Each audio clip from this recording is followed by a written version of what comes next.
The Rap Roundtable. Check. 1 2. Check 1 2. Live Monday night. It is the illustrious Rap Roundtable. You know what I mean?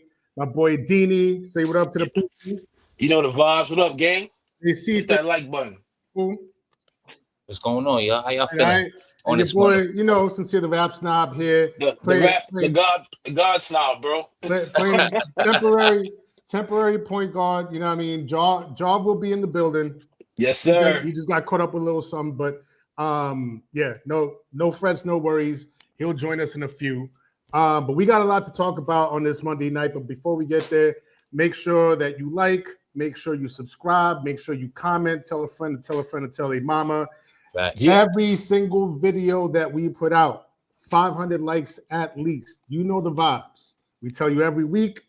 We got to remind you, you know what I mean? Because a lot of people be, you know, they be tuning in, but they don't leave no mark. You know what I mean? And that's all good. You know what I mean?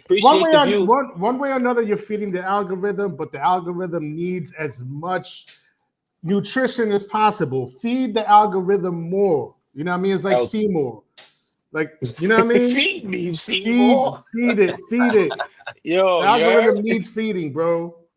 But yeah, you know what I mean? When you like, that feeds the algorithm some more. When you don't have us out here begging like Sally Struggling with your one like. Yeah. You can feed a nigga in Africa. Don't do us like that, y'all. Come on, man. We need them likes, family. You know what I mean? Yeah, so yeah, do all of that. Hit the like, subscribe, comment, tell a friend to tell a friend to tell a mama. You know all that. Fellas, what was your weekend like? Matter of fact, I'm gonna go to Dean real quick as the chat is loading up. You know what I mean? I know Dean got into some vibes this weekend. Yeah, 30th anniversary Raekwon Only Built for Cuba Link show. Immaculate. My only gripes, bro. I have two. I think first of all, the show was great. I only have two. Prospect Park on the west side of Prospect Park. Beautiful. Great show. Shout out to Ray. Shout out to all the people that popped out. Smith and Wesson popped out. Buster popped out. A few other old school acts popped out. Shout out to them. Only thing, bro, the crowd. I need to talk to the crowd that was in attendance. Hold on. I was not happy, bro. The energy was not where I was supposed to be. You're at a free show in a public park hosted by one of the greatest MCs. You know what I'm saying? Classic material shit. In fact, shout out to Classic Material. Bumped into Carlos out there, gave him a salute. You know the vibes. Yeah, good dude. But yeah, like this is one of the premier, you know what I'm saying, rap gods. You know, who carry the torch. And celebrating one of the most grandest albums. Coveted, bro. Yeah. Like and then a couple joints on the new album too. But like shout out to the whole Social Misfit fam. I was actually in there. I bumped into Coach. So I'm in there sitting with Coach, Rome Streets, Ace SL, good dude. Shout out to the family. And bro, the energy I was getting, the only person that had my energy like I feel like in the stadium was Rome Streets, bro. Like this nigga was rapping every word, how I was rapping every word. You know that matters to me. Shouts to Rome Streets, man. Real quick, shouts to Rome Streets, because we've had him on plenty of times, and I know that like, you know, he's about his business. So like when it's an interview, you know what I mean, he's gonna do a proper interview, answer the questions, not get into too many side conversations, anything. But as soon as the cameras go off, like he's talking with us as a fan. Real shit. I mean, like he is such a fan of this shit, of this hip hop shit, and he pays so much respect to it. So I always love that about Rome. You know what I mean? So shouts to Rome. He's always in the building. I seen him last year at the Common Pete Rock show, also out in Brooklyn. It was at a different park, but he's always in attendance for these. He's a head, bro. He's a hip hop head. I did my little thing. I was walking around asking people like, "What's the first two joints you wanted to perform?" You know, I had my two. I knew my two joints wasn't gonna get performed first, but it was Ice Cream and Verbal Intercourse. You know, but I knew they was gonna get performed first. Shout out to Rome Streets again because I asked him what his first two joints was gonna be, and it actually wound up being that way. The first joint was Knowledge God. You know what I'm saying? So shout out to him for getting that right too. But yeah, like just great energy, bro. Like there was don't get me wrong, there was fans out there who was fucking with the vibe too. But I just feel like it was thousands of people in the park. Like I wanted the floor to shake. Like this is that. See why you can't give nobody anything for free? You know what I'm saying? And I felt if that way paid, too. They'd have been rapping. See that? Shout out to you, Mace. I felt that way too. I felt like this was a casual show. You get what I'm saying? Like this was people who just want to say, "Hey, I was at the 30th anniversary of the Only Built for Cuban Links album. I've never heard it, but I was there." You get what I'm saying? Listen, but like energy was. I'll tell you this much: from going to a decent amount of free shows. I just went to the free Root show out in Queens a few weeks ago. I know for a fact there's people that roll up just because they see something offered for free. Yeah, you know what I mean. Yeah, and it's something to do. The New York vibes, they don't know who it is. They don't know no songs. Culture's still culture. Like people are talking about it. Like it was Raekwon. Like even my girl wasn't too familiar. Like she was like, I know who Raekwon is. She knows but I was trying to explain to her the depth behind the Cuban Link album. She fathomed it, but she couldn't fathom it like a hip hop head would. You feel me? So So I pulled up the people the energy was there. It was beautiful, but I just wish more people brought that same kind of energy. So yesterday, I had to follow up free show in Central Park. You know what I'm saying? Barbito, Tony Touch, immersed in the culture this weekend. Bro, I love this shit, B. Like, I be telling niggas like niggas talk, but I walk. You feel me? So the culture was definitely but the energy from yesterday, the stretch show. Palpable, bro. You could cut that energy with a knife. Like the people were vibing, dancing, jumping. And you know what stretching them. You're not just getting hip hop. You're getting all types of shit. You're getting 70 shit, 80 shit. You're getting breakdowns where he played the original track and blends it into the, you know what I'm saying? Like DJs culture, bro. Yeah. Shout out to Pete Rock. He was in attendance. Just good energy, bro. Shout out to the originals, hip hop shit. Yo, we had an eventful weekend, bro. I do what I can. And I can what I do. Yeah. Real quick, because we got the topics to get into and everything, but just real quick, because I find it funny. I'm actually kind of tickled by this.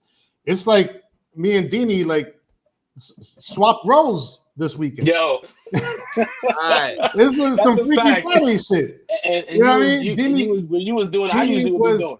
Immersed in the culture all weekend long. Culture. What was I doing? I was out in fucking Atlantic City at a pool party. DJ'd by none other than Gordo. Wow.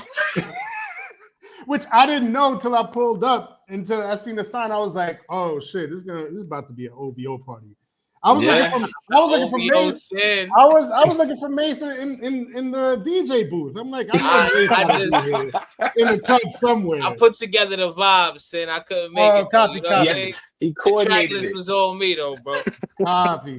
Copy. Nah, good energy though. I found that shit hilarious, man. Because I felt that is funny. Because I was like, oh man, I feel I feel bad that I'm gonna have to miss this Raekwon show because I'm the one that told y'all about it. Yeah. And then the plans happened. I didn't put it in my calendar, and then the plans happened, and then I was like, oh shit, plans is already in motion. You know what I mean? Room was booked and everything. I was like, all right, I guess I'm gonna have to miss it.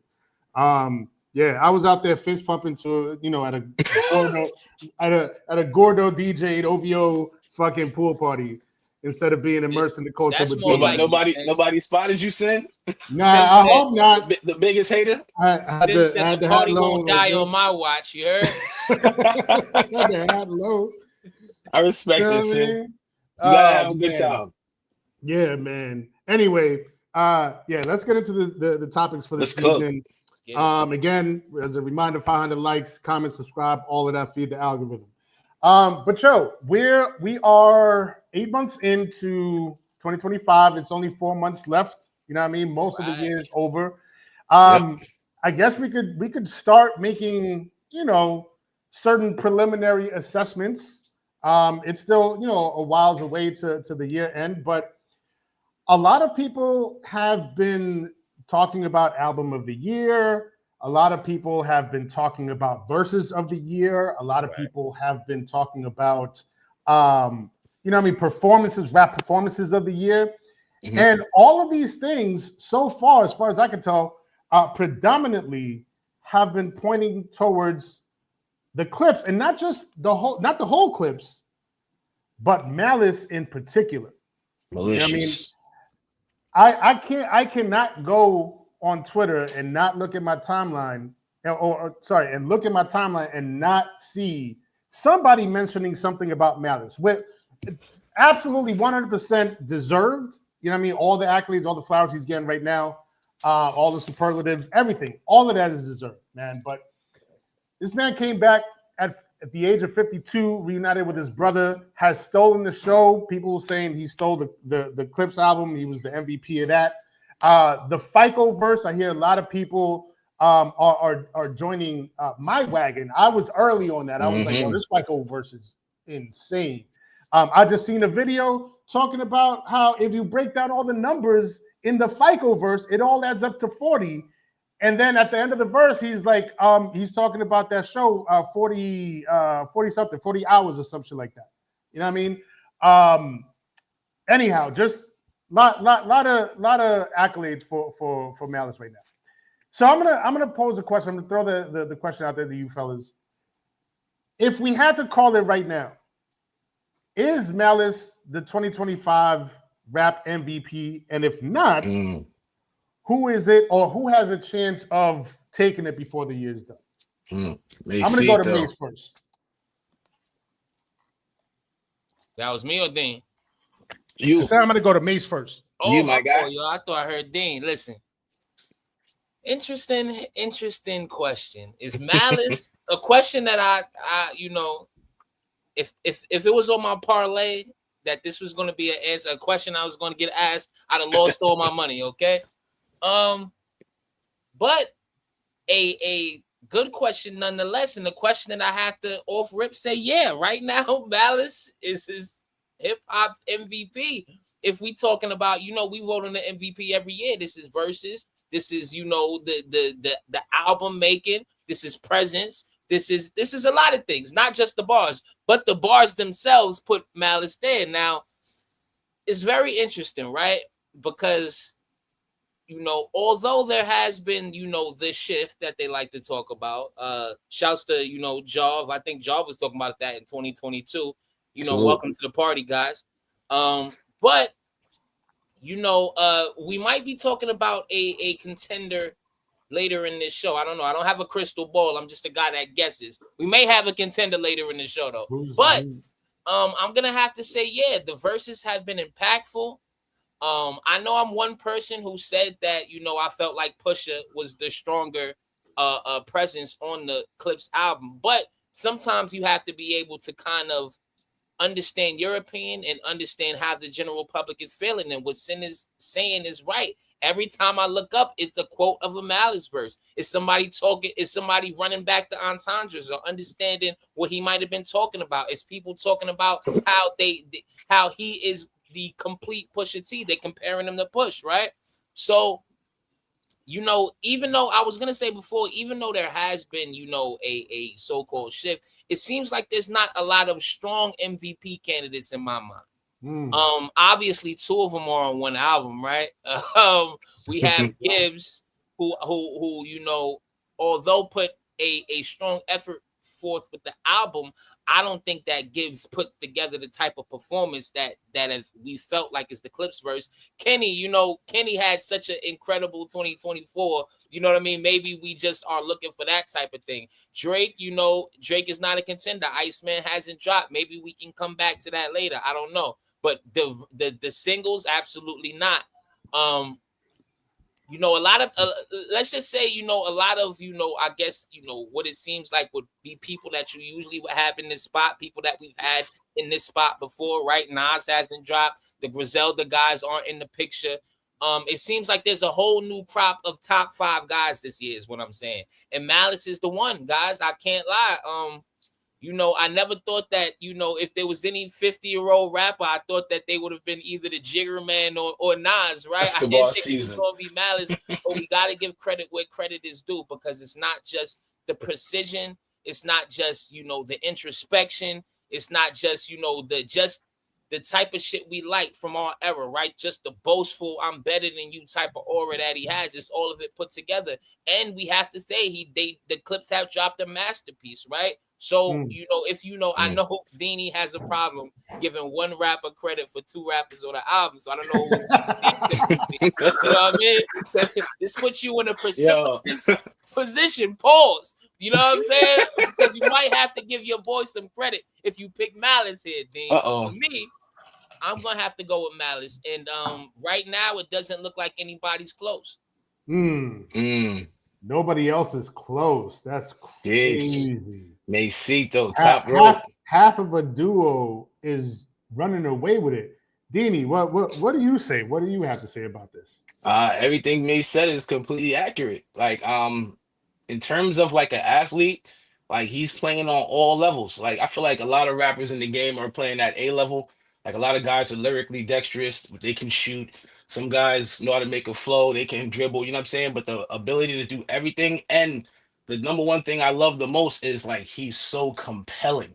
You get what I'm saying? You wanna hear the music, you want to press play, you want more bars. Like I don't get that a lot from a lot of rappers today. Like I feel like a lot of people are talented, a lot of people can make a song, a lot of people can rap some great bars, but the combination between like making a great song, being lyrically talented, like world building, inviting you into their world, you don't see that as a total package as an artist. And a lot of people, you know what I'm saying? No shout out to no shade to nobody. You just don't see that a lot. There's a few people out there who are, sparking that conversation. Shout out to Gibb, shout out to JID. We'll have conversations about those guys later. But in terms of like bars, quotables, like remember them, a lot of those verses are not, they're like hymns.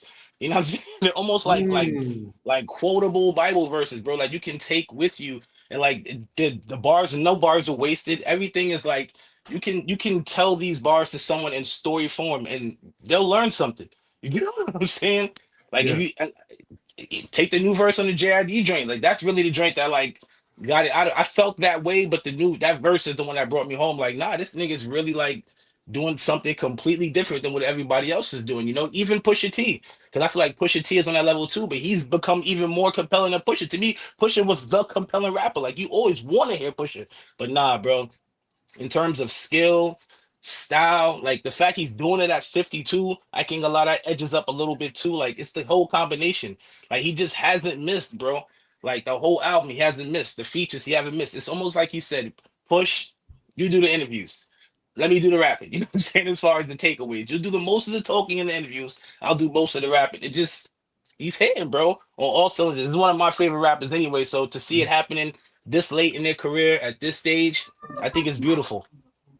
There you go. Oh, we hear the music. There you go. Yo, what's good, fellas? Off the top rope. Yeah, man. I have to get some things situated, but I'm here now. Yeah, carry on as you Nah, Diddy was just wrapping up his tank. I was just wrapping up my thing as far as Malice being the top guy right now, as far as the total package of a rapper. I think there's no one fucking with him right now. Sin, also agrees. What you got to say about that, Sin? Because I didn't really get to tap in. What you mean? I haven't gone yet. It's just Mr. so far. All right, cool. Yeah. Well, I don't know. I feel like this is he's having a strong year, but MVP, that's a lot. I feel like I feel like the shark might be jumping now. Like we're jumping the shark with this whole thing now. You know what I mean? Like I don't know about that. I don't know why I went to draw. Let me cook. You started him up, man. Listen, man. You gotta let us know who's better. Sorry. This is it's I don't think it's as easy or clear cut as just handing him the MVP because he is half of a duo.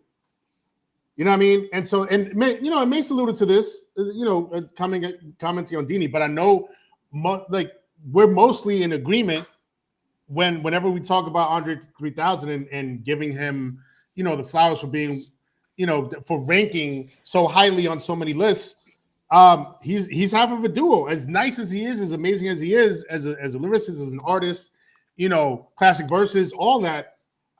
It's still hard to just pick out one person out of a 2 or more person group and say this person is the MVP. If Malice had dropped the solo album and had all of these verses, all of these performances, all right, here you go. I think it's a little harder to just, hands down give it to half of a duo. That's my only gripe with the notion of giving Malice the MVP, the rap MVP for 2025. However, the other side of that coin is if not him, like I just said, who's it gonna be? You know what I mean? We know it's not Aubrey, and that's to me, the fact that we're even having this conversation is such a huge shift from where we were at a year and a half, 2 years ago. You know what I mean? You got a 52-year-old rapper just purely spitting gospel on with the bars.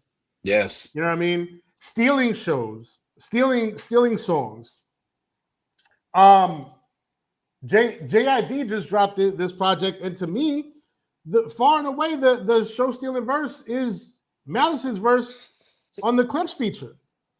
You know what I mean? And no, that's not even the shit on JID. No disrespect to JID at all. JID is nice as fuck, but that Malice verse goes crazy. You know what different.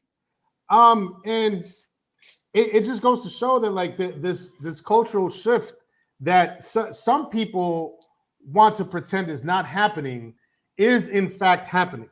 You know what I mean? Last year the MVP was none other than Kendrick Duckworth Lamar, or Lamar Duckworth. And this year, you know what I mean?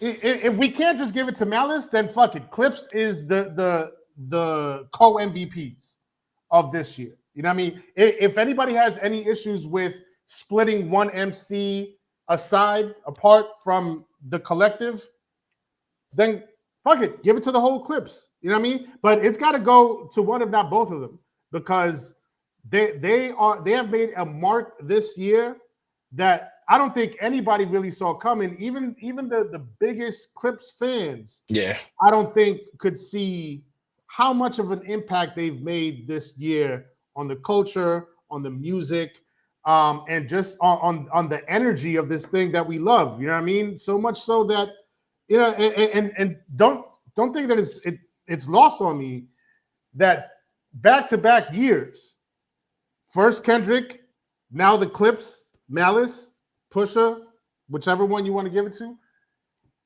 it's not looking good out here for Drake. You know what I mean? As far as the culture is concerned, as far as the, you know, the heads are concerned. You know what I mean? And I know, you know, he was never big with the quote unquote heads, but like it was at a point where, you know, it was like, all right, he did the Scary Hours thing. He gave us the 6 rap songs. Like, we're happy. All right, cool. You know what I mean? But ever since then, Kendrick came through to show us what it's really supposed to be like. The Clips have come through. Malice out of nowhere, out of left field, stealing 2025. It's a big shift going on, man. And so I might have to break my rule or our rule, and I might want to give it to Malice. I'm not even gonna cap.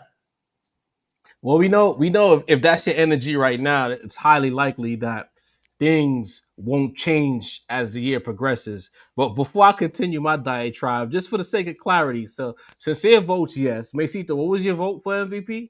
I say yes, with the caveat that we have a contenders we may be speaking about later. I don't know.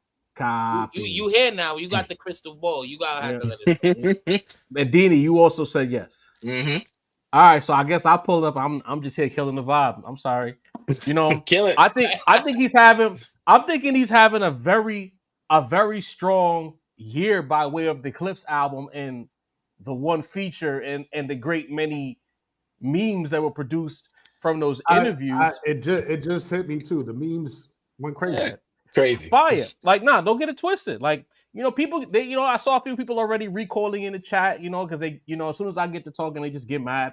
You know, I don't want y'all to think that I'm taking anything away from him, but I just feel like based on who in the past when we've done rap MVP and the things that they've accomplished, they've done a lot more than just have a really strong performance on a classic album. They did a lot, you know, and he did half of the lifting. It's not like it wasn't like, to use an example, like a Her Loss, where it was a Pusha T album and Malice had about 5 verses scattered throughout that were standouts.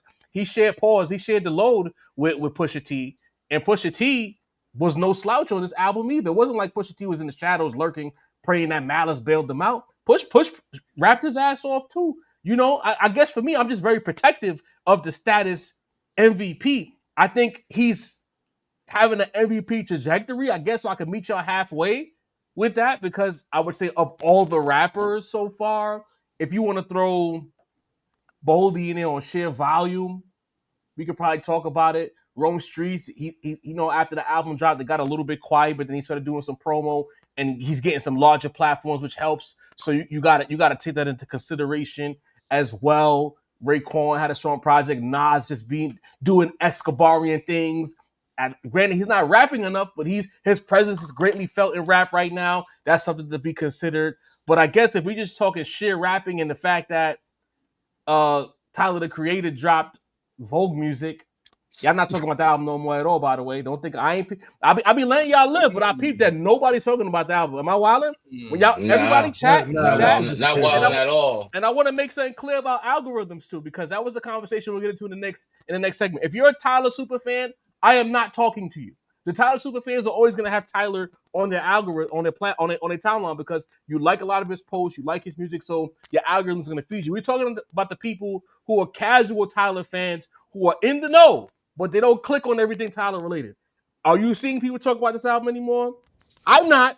My brothers haven't. So, you know what I mean? So he's out of the race. So I guess the more I try to talk myself out of it, I guess I'm talking myself into it. As of August 11th at about 8:16, he's the leading candidate for MVP. But I'm not giving him the status. He's the leading candidate. All right? Well, Jov, I gotta hear who's better than. Yo, Jov did this last time too, who's bro. ahead of him.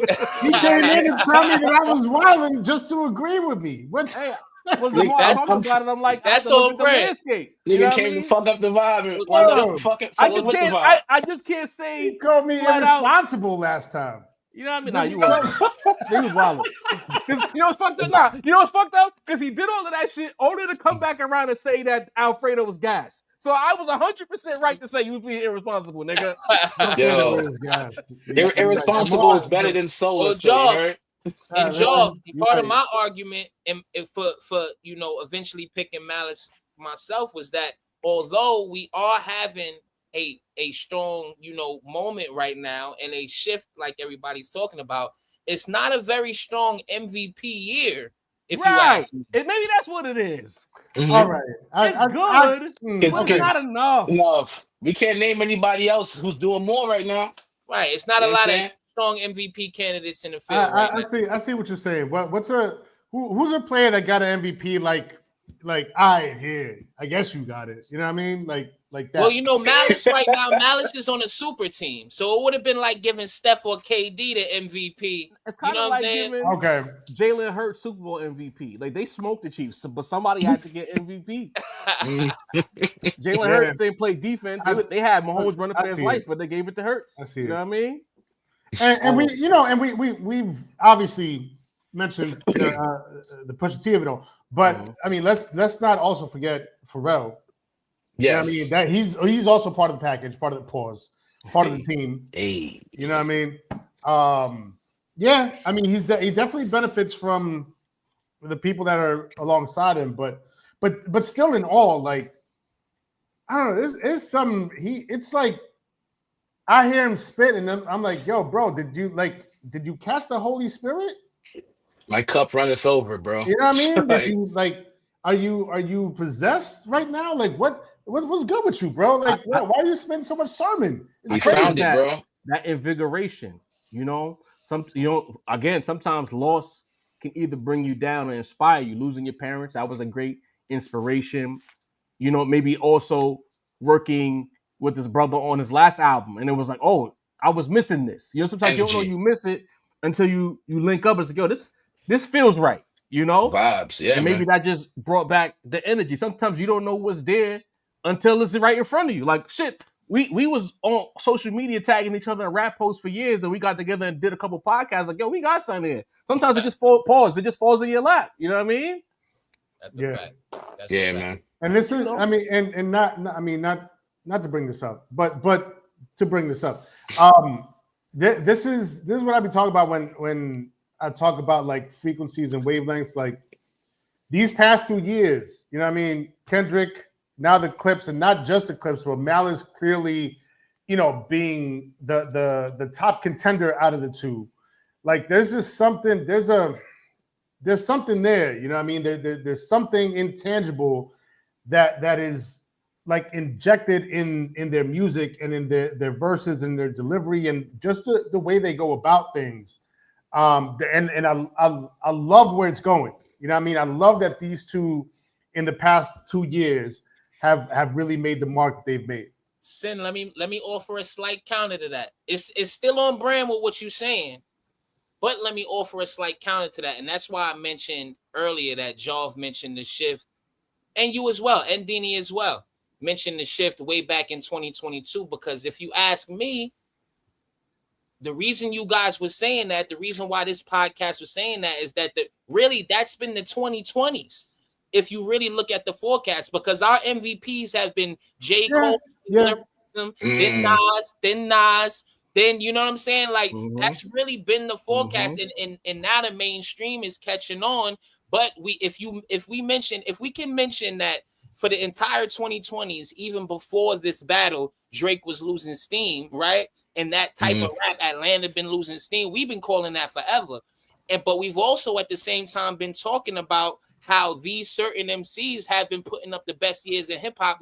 We've had Freddie Gibbs in multiple top 5 MVP lists. To me, this is really what the 2020s have been spelling. Even remember the power rankings as well. Right.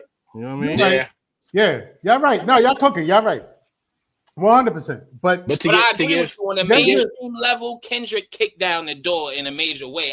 We all see that. You know what I mean? But it's changed the game. Right. Yeah, yes. I guess that's what I'm trying to say. Like on a mainstream, more like overground level, but also like I don't know. There's an element to like if I look at Kendrick and Malice more so than Pusha T. Like Kendrick and Malice are to me in a certain way kindred spirits. You know what I mean? They don't really fuck with the algorithms. They don't fuck with all this media shit. I mean, the reason that we have all of these hilarious Malice memes is because that motherfucker would rather be absolutely anywhere else on earth than sitting on that couch trying to answer these questions and listening to his brother have to answer these questions. You know what I mean? And looking at the interview and like, yo, like you serious with this question, bro? Like these are two peas of the same pod. Kendrick Lamar and Malice. Yo, that's why Kenny's really a lunatic, because you right, but some days he wakes up and he's Pusha T. That's right, bro. Mace, yeah. I never Last looked year in March, he woke up like Pusha T. That's crazy. I never looked at it that way until Mace just said it. He really does wake up. He just woke up one day and just bugged out.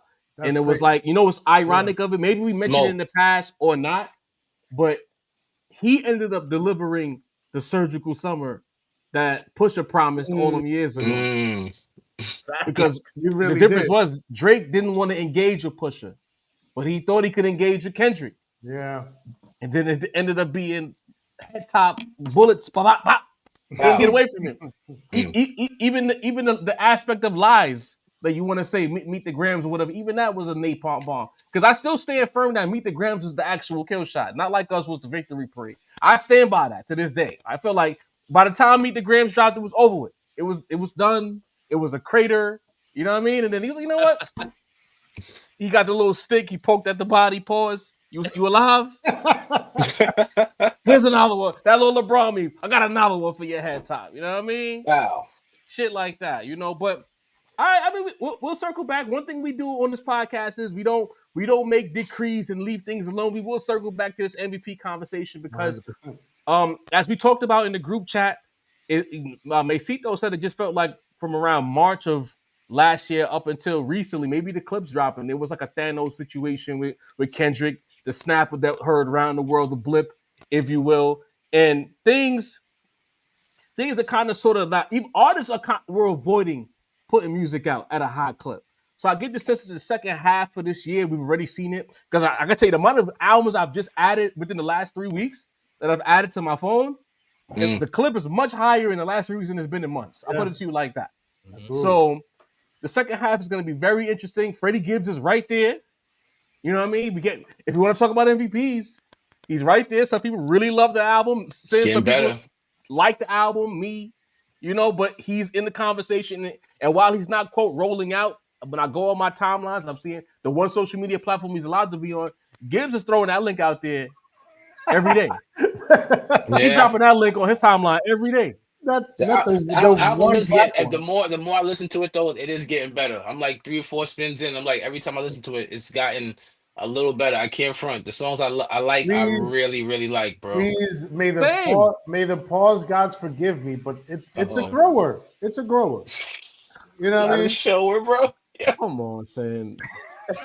You couldn't say it gets better with each spin. I said, may the pause gods it's a timely album. It's a timely album, my good man. Jesus.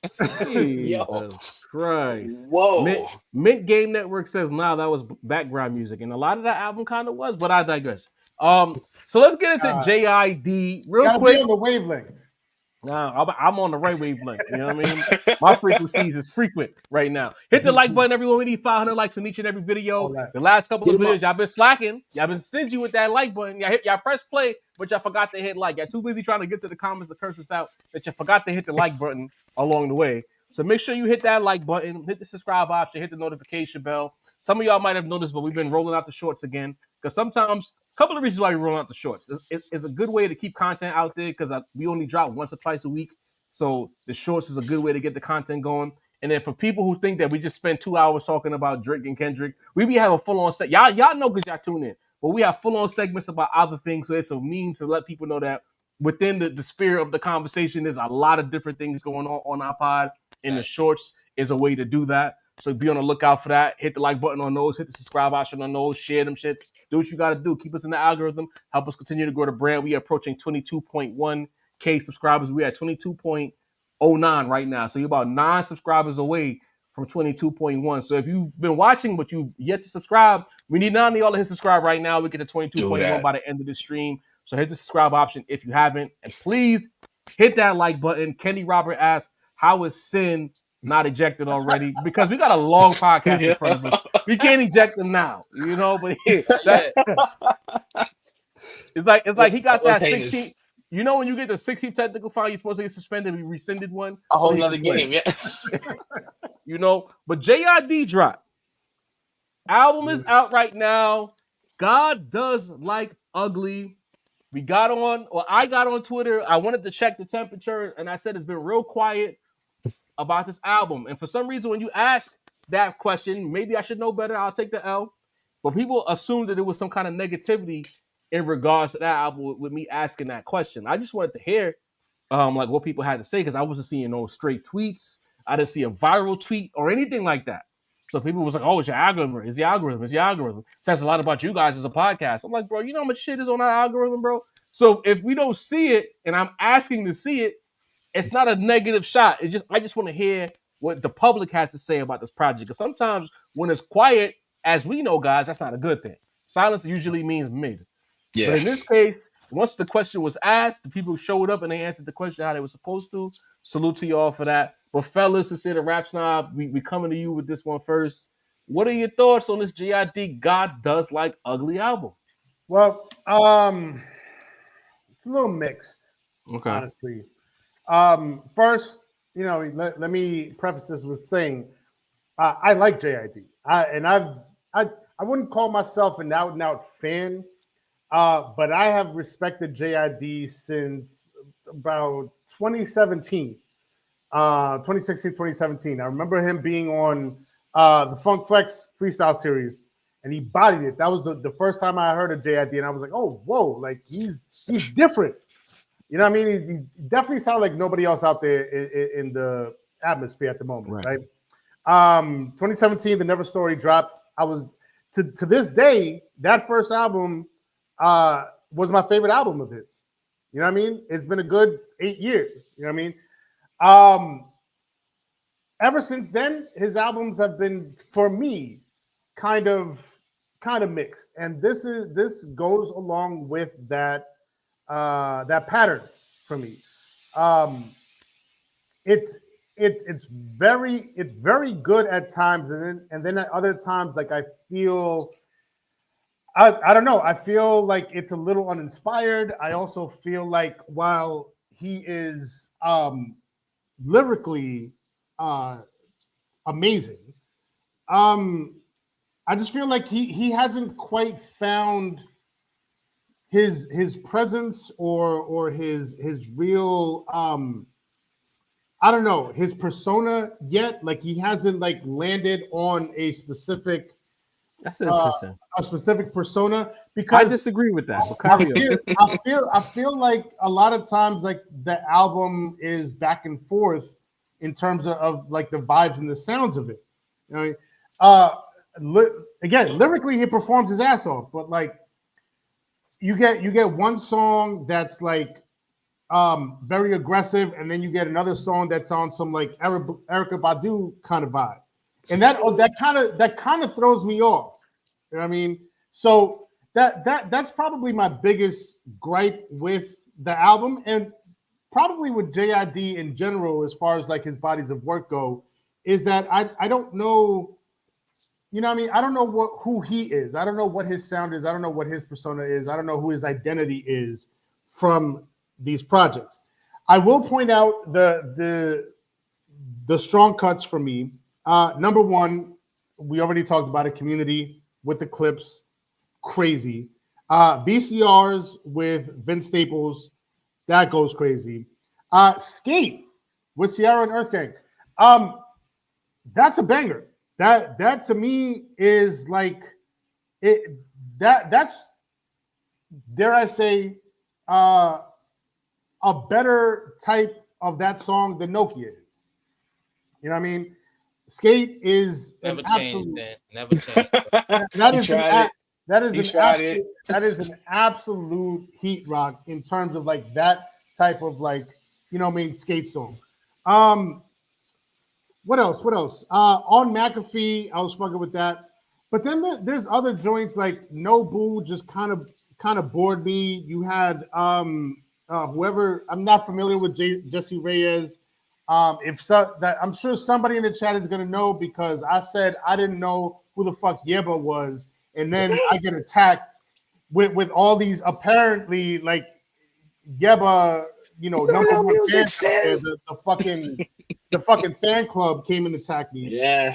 So if you're familiar with Jesse Reyes, just let me know in the comments. I can't know everybody, people. Yeah, just respectfully, you know, point me in the direction of where I should go to check her out. But this, I mean, I guess this is where I'm going to get disrespectful now. She sounded like a bargain store scissor to me. You know what I mean? So I wasn't really, you know, checking for that song too much. Wholeheartedly was cool with Six Lack. I know it's Black, but I call him Six Lack. The last three songs off Blue, K-Word for Keeps, it kind of fizzled out to me by the end. I think it's a good project. Again, JID as a lyricist, like elite. I will call him an elite lyricist. But as far as like, you know, setting a vibe and setting a theme, or setting like, you know, an arc for a cohesive, you know, front to back project, I don't think he's really hit that mark for me yet since, again, that first album. So it's a mix for me. That's where I'm at with it. Interesting. Very. Wait, I'm actually surprised. Based on what we talked about earlier this afternoon, that's not what I expected from Sin. But you know, interesting perspective. Genie the Balance. Your thoughts? Yes, sir. I liked it. You know, I thought the first joints were very lyrical heavy. You get what I'm saying? I thought he had to feed, you know, you got to feed your audience. You got to give them what they need. There was a couple swerves in between there, like Work. You know what I'm saying? That had like a little bouncy feeling, but right when they made that switch to Skate, and I heard, when I heard the song, I low key thought Sin gonna hate this. So I'm impressed with you, Sin. I love that. You like the song. I'm impressed. I think that the combination of Skate, that's that classic Atlanta. You know what I mean? That's that classic, like, you know, exactly. Ghost DJ. What, I forget. It kind of reminded me of what Metro Boomin just did with his recent drop. That's actually been kind of polarizing. Masita, I'm gonna ask you about that off the air, but seems like some people love that Metro album a lot, and some people don't. Some people hate it, and I thought it was all right. You know what I mean? Yeah. A lot of back critiques for old head artists. No, I don't know if skate it's not for you, if skate, it's not for you. Well, what I'm saying is if skate is on the JID album, and now Metro is making this like more classic '90s Atlanta project. I don't know. What was the name of homie? A resurgence. The album has like that era Roscoe Dash was in. Roscoe. Futuristic era, like that's what the album sounds like. But go ahead, Deanie. I apologize, but like you talking about that song, it reminded me of the Metro album that a lot of people either love or don't. Right. It's the and that's what it has, some nostalgic vibes. I think the combination of skate, what we on, Wholeheartedly and Noble back to back, like it's gonna get like the people tuned in. Not the average rap head, but a person who wants to hear those are good songs, you know. Are they rapidy rap songs? No, they're just good vibey songs. You can play them in any atmosphere and they ring off, bro. I think lyrically the album was sharp. I think him making that ginormous turn right after VCRs, where it goes from super lyrical to super like vibey and animated and you know, like entertaining, is gonna be like a big swerve for a lot of people. A person like me, I fuck with it because I feel like you have to feed your audience. You know, your audience are coming to you because they know you're the rap guy. Some people say he's Kendricky, you know, but like I didn't detect that this much of this album. I actually heard a lot of different sounds. I was getting Malice vibes. I got a Kendrick vibe here and there. I was getting all types of vibes, you know. So I think since the Forever Project, he's kind of been on his way up. But the lyrics, though, I feel like we gotta give him props on the lyric. The lyricism on this project was elite. You know what I'm saying? Top tip. Maybe the best I've heard him since like the early 20, like the late 2019s, you know? But it's sharp, man. But I do. McAfee is a fire ass record. I love the fact that there are bounce. You know me. I love a good bounce on the record, bro. Like you can't just play lyrical schmirical shit all the time. You still got to put ass in the seats. And I feel like a lot of these will have great videos. These weren't just to get the rap fans in there, just to get everybody. They had a little bit of, there's a poppy kind of sound on there. There's a little, he threw a little like Latin S sound. You know, it feels like one of them albums to draw in. No. That. I'm just acknowledging what's going on. Was that the Jesse? I think that might have been the Jesse Reyes song, if I'm not mistaken. But I heard him trying to speak Spanish. She did give me SZA vibes. I had to actually go and check the credits. I was like, whoa, like, you know what I'm saying? With the whole, they accused him of being Kendricky and he's doing songs with SZA. I thought that was kind of crazy, but I did like the song. I think the album is really good, and I think like a rapidy rap fan won't be able to enjoy this the way they're supposed to, bro. You gotta be able to let a hose to really enjoy this album. This is not me saying it. This is other people that are calling him discount Kendrick, and then he went and got a discount SZA. I don't know. Yo, I'm just saying. I don't know. It's not me saying it. That's the whole episode. It's bro. It's not me saying it. It's like, it's them. The album has entertaining joints. I give him that. Macito, your thoughts? Good takes, fellas. Very good takes. I'm gonna echo a little bit of what you guys are saying, but I have some more takes as well. Yes. The highlight of this album is JID's performance. If there's anything to take away from this, it is the fact that JID is on top of his game. Lyricism, the flows, technique, like I disagree with you, Sin. I think his character is well developed within his MCing. Like if you understand what I'm saying, as an MC, he's completely in his own zone right now. To me, like he completely knows who he is as a rapper. Like the album critique, I'm gonna get to that, but as just an MC. There's this time where you know, okay, this guy knows exactly how he wants to sound. He knows how he wants to rap. He knows. Yeah. Now, Deanie mentioned hearing a few more people. One thing about him is that even with how great of a rapper is, his influences are very close to him. I will agree with that. You hear Kendrick sometimes, you hear Eminem sometimes, you hear J. Cole sometimes. His influences are very close to him, and that's just, I feel like he's always gonna be that way. Some rappers are always like that, right? But the performance is top notch. Like everybody who's been talking about waiting on this album, he is definitely delivering the rapping that you want.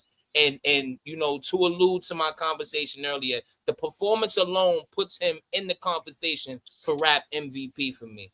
Now, as far as the album is not as strong as his last. The Forever Story is more of what Sin is asking for. I feel like the Forever Story is the album where he let you know who he was. He spoke completely personally about the shit he had been through. He was very super introspective in that album. To me, this album it is almost like the conversation I was making last week about Jay-Z and Black Thought, where Jay-Z was trying to do something, like Jay-Z was going out to do a certain thing. I think that JID on this album is he's doing exactly what he wants to do. He has a certain, you know what I mean? He came out here, he got to hit his corner three, he got to get his post moves. Like this is it, like this album ain't for the lyricism, right? This album is the stardom album. This album is, you know, for lack of a better term, what the Carter 3 was supposed to be, right? Carter 3 didn't sound anything like Wayne's previous albums because he was trying to be popular. I feel like JID is absolutely trying to be popular on this album. So that may be, you know, in a year with such strong rap albums, that kind of throws him, it kind of takes him out of the album of the year contender. I almost feel like this album maybe 5-6 years ago would have been an easy album of the year. But just the way rap is, it's hard to make an album where you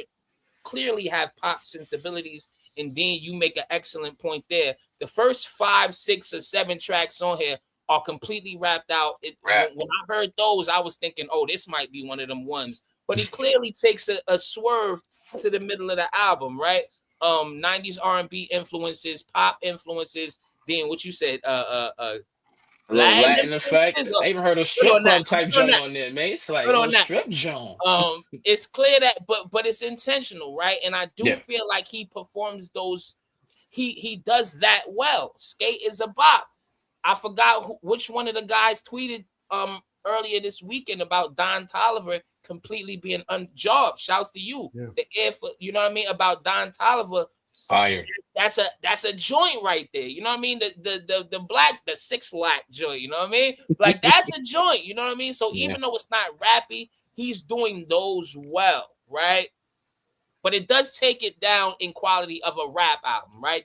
We're the rap roundtable. So even though he performs them well, it does take points away from me. And honestly, towards the end of the album, that's why I mentioned those first 6 or 7 that were so strong, because towards the end of the album, it kind of tails off for me. You know what I mean? It gets a little minish for me. You know what I mean? Even with the performance being what it was, the landing isn't as well as the takeoff here on this album. You know, and also what I have to say is that I originally at 12 o'clock, or not at 12 o'clock, I wasn't listening to JID at 12 o'clock. Shouts to Jizz. But when I finally got to this album, I listened to the non-deluxe album. So I listened to the 54-minute, 16-track album. Within the chat, Jaws made a mention about the album being a certain amount of time. So I went back to it and listened to the pre-lux version. Not as strong. The little joint is on there. The Eminem joint is on there. You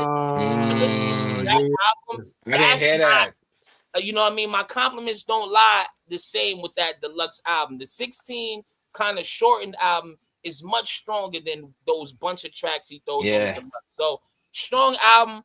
I feel strong album for what he's trying to do. I feel like, you know, the MCing is there. You cannot take, even with the pop, even with the R&B, you cannot take away from the MCing. But not, you know, in a month or two where we've gotten such strong rap albums, it is lacking. It is. I said no.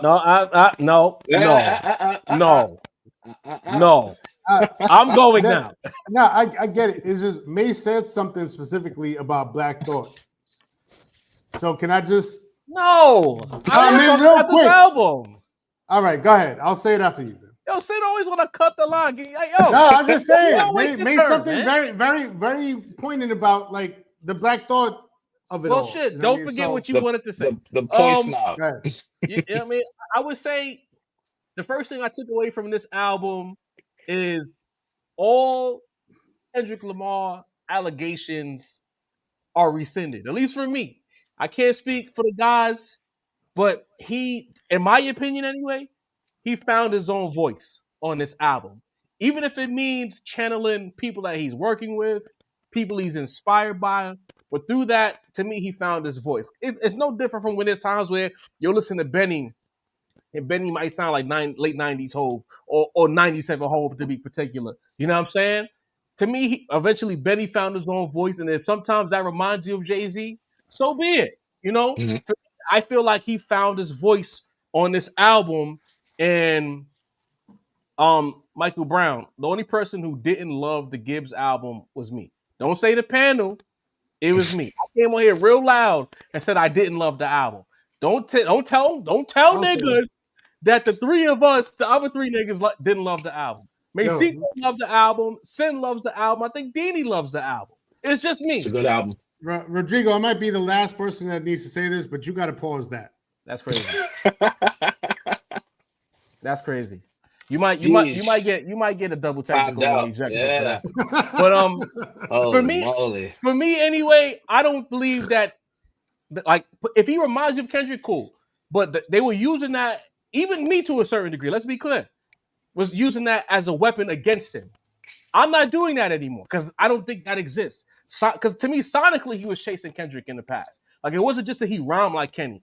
To me, he was making songs Kendrick-esque, picking beats Kendrick-esque. Like, now, to me, for better or worse, he's found his own sound. I went straight to the Prelugs, Macito. I didn't even know that there was another one. I went right there, you know. So that's my listening experience. Is the hour and 14-minute Prelugs version. And with that being said, I agree with you guys coming out of the gate. Strong lyrical performance. And one thing I gotta say, you know, some people want you to break down lyrics, and we don't do that here. The internet is big enough, and if you want niggas to break down word by word, we're not the guys for you. We kind of like to talk about artists and their process and how intentional they are, and the sequencing, the sonics. And if every now and again a bar stands out that we want to break down, we'll do that. For me, I would say there was no word salad on this album, especially early on. Like, in the past, I used to feel like he was just rhyming because he was wild nice and he can make anything rhyme. Every bar had a purpose. I feel like I learned more about JID, the man, on this project, whether it's struggling to be heard, even towards the end of the album when he rhymed about songs, putting them on SoundCloud and only getting 1 click or 10 spins, people confusing him with being part of Earth Gang and things of that nature. I'm like, oh, he's talking. Like, this is a young man who had a chip on his shoulder. This is a young man who always believed in himself, but needed someone else to put him in position to get that light, a la J. Cole, and give him his opportunity to shine. And he rhymed about that. In certain pockets of this album, I might sound blasphemous, but in certain pockets of this album, it sounded very Dungeon Family-like. Like he would have blended right in with those guys. In certain pockets, not the whole album. I would say up until, and this is where I diverge from my guys. As a community, Jesus solid. I don't see the allure of Vince Staples. The Vince Staples verse was cool, but at the time I was listening to JID and Vince Staples, I was thinking about, why do people love Vince Staples so bad? What am I missing when it comes to Vince Staples? Chat, I ask y'all to put me on. Maybe I'm missing something. The verse was solid, but I never understood the hype. But then if we go from Skate, with the exception of What We On with Don Toliver, which I felt like that was the best usage of Don Toliver in the feature position outside of the popular songs. Like, for a rapper to use him in that way, use his vocals, get the hook, a couple of background vocals to add to the ambiance. Because to me, Don Toliver was heavy on ambiance, heavy on aesthetic, and his vocals is just not like his vocals is just perfect for that aesthetic. And I felt like this is perfect. Like, oh yeah, this. If I was an artist, bro, a rapper, and that's how I would use Don Toliver. You don't gotta vocal it up. You don't gotta be sappy for the ladies, but just put him on a song, let him cook, and he'll give you some shit. You know what I'm saying? Knowledge Bad said, "You not looking at the bars." I just talked about some of the shit he just rapped about. Wait, do y'all just type anything? Yo, you going to timeout, bro? Maybe he's talking to me. I don't know. Just gave him props on the bar. It says job. Yo, bro. He's going to timeout. That's it. You know what I mean? Sometimes we gotta put niggas in timeout so they can reset their ears, because niggas be typing and not listening. But then, with the exception of that, we take that out of the equation. Didn't love Skate. Sorry, Sid. No good with Jesse Reyes. Didn't love it. Wholeheartedly with Ty Dolla $ign and Black. Didn't love it. To me, the album has 3 acts. And that particular act, with the exception of the Don Toliver record in particular, I started hitting skip. I'm sorry. But once we get and we vibing into, this is what makes you to the album didn't land. And we vibing through for Keats, the sonics, the rapping, the cinematics. To me, that was the strongest close to an album I've heard this year, including the Clips album. From the interlude all the way through for Keats, the beats, the rapping, the introspective, the vulnerability. He made me a fan in that last stanza of the album. To me, like Off Blue, guys, on McAfee, K-Word, Brick dusting off past the Troy to stick the landing at the end of the song with that little chant at the end, bro. I'm like, yo, this is a JID. This should have been the whole album. Because like Macito said, he's chasing it. You could tell with certain songs, he's chasing the popularity. But to me, when you're chasing it, unless you're a Lil Wayne and you have a Lollipop or a few other acts, 50 Cent in the club, sometimes that's not your bag. You singing in Spanish and all that, gang, you don't got to do that. If you just make some high caliber rap and utilize the artists around you in a way that puts them like Don Toliver in a position to make some shit that's sonically pleasing, you don't got to chase the popular shit because one of those songs are going to become popular. Look at the Clips. The intro to, I got you, Sin. Look at the Clips. The intro to the Clips album. See how Sin be rushing me? You know what I mean? We really say Clips for like 8 minutes. You know what I mean? The intro to the Clips album is getting regular radio rotation because it's a powerful song. It cuts through. And to me, JID, K-Word can cut through. What We On can cut through. I believe that he has a body of work within the body of work. This is about 12. If you could make this a 12-track joint instead of a 19-track joint, I might have given it a 5. Go ahead, Sin. All right. So piggybacking off of what May said and now what you said also, here's where I'm at with JID as an MC and as an artist. I agree with what you said, John, that I think as an MC, it might have been Mason said it. As an MC, he's found who he wants to be as a rapper. But that's not my problem. My problem is building the body of work with the production and the track listing, the themes, the everything, the arc of it, everything. I don't think it fully lands for me. And I think the problem is what has already been mentioned here in this segment is that I think he is chasing the stardom because I think the pressure's on him. I think, the J. Cole's and Kendrick's and Drake's, I mean, that sun is going to set sooner rather than later. And we're looking at the horizon like who's really going to, be that guy, be him in the game. You know what I mean? And JID does come up in those conversations. And him being part of Dreamville, being probably, lyrically, I would say as a natural lyricist, he's better than J. Cole. As a natural lyricist. I'm not saying he makes better songs than J. Cole. I'm not saying he's, he's studied as much as J. Cole or Nah, you're right, because he was put in the 10,000 hours like J. Cole, but as a natural lyricist, he's better than J. Cole. And this is where I want to have this conversation because there are artists that are natural lyricists and don't always make the transition to become a rap star. You know what I mean? That conversation that we had last week because people were, who was it? Will.i.am had propped up Black Thought up next to Jay-Z, and we had this conversation about who's better. To me, JID, as a natural lyricist, is very close to Black Thought. It is akin to Black Thought, I would say.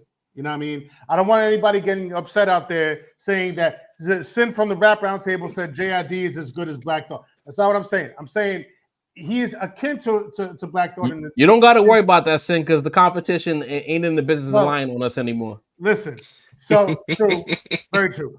So, but JID is in this conversation, in this context, he's akin to a Black Thought. And when I listen to an MC, this type of MC, I guess what I want to hear is them rapping over the production that they sound best over. You know what I mean? JID is not a Jay-Z. He's not a Biggie, a Pac, a 50. He's not a Kendrick Lamar. He doesn't fit over every type of production. And what Jarv and I have disagreed over like which songs we like better. He likes him over certain production that I don't like him over. I like him over certain production that he doesn't like him over. But clearly there's a divide there in terms of like what production we think he should be performing over and spitting over. You know what I mean? And we don't have these conversations with a Kendrick. We don't have these conversations with a Jay-Z or Nas or a Biggie or Tupac or you know what I mean? And so that I guess is the problem that I have with JID is I don't think he has that overarching element to just throw him on any beat and he's gonna shine. You know what I mean? Lyrically, he's gonna shine, but I think in terms of the song structure, the way the song hits, some songs are gonna hit better and sound more natural for him than others. And I just wish that he would pick a more consistent set of production for himself. I got a sports metaphor for this one. J. Cole, although might not be the natural lyricist, you could plug and play J. Cole in any situation. He gonna get you a bucket. It sounds like you saying that JID, while super nice, and we all agree, super nice. He's a system player. He got to have a certain system for him to shine, for his skill set to shine through. Yeah, I see that. That's what I'm saying. And maybe this album was a test. That's why we had so much different vibes. Possibly, yeah. There's 3 different vibes on this album. Right. Yeah. Or the pre-lux version of this. Or he's trying to fill in the vibes God is, been knocked out of commission. Maybe trying to fill a void, throw a bunch of different vibes. Drake's MO, throw 50 different vibes out there, whatever sticks. Maybe that's his vibe on this train. Yeah, but even Drake, as much as if Drake does I got you, Mace, I'm sorry. But Drake still sounds way better. He chasing vibes. But if Drake wanted to give you an album with 10, 0 to 100, to me, that's when Drake sounds his best. Yeah. When Drake gets on one of them stay schemes or one of them time step joints, that's Drake at his pinnacle. Turns up. When he get to singing and shit like that, while it does well and the ladies love it, to me, that's a level or 2 down. But when he get in his rapidy rap bag on aggressive, slightly up-tempo BPMs or that mid BPM where he could bar up, that's the best version of Drake to me. Yeah. What are you gonna say, Mace? And right now we are in an era where that's what you need to win, right? Like the last 10 years or so have been an era where you can rap in the beginning, throw some pop joints on there, and still be the MVP. We exist in a different time now. This is why it's good to talk about albums with intelligent hip hop minds, because as you know, I couldn't articulate, Sin, what was missing from this JID project in comparison to the albums we've liked most in recent memory. And that's it, right? That's the fact that the clips, Kendrick on GNX, Chromacopia, so separately. These were artists that were digging into the sound that they're supposed to be on. And not experimenting and not trying to do what this nigga is doing and not, trying to fill this void. Completely buying in on the sound that they're supposed to do. And that's what this album is lacking, Yeah. Fair play. Let's move on to another project we wanted to talk about. It's not in the title, but it was part of our to-do list and we got to get to it.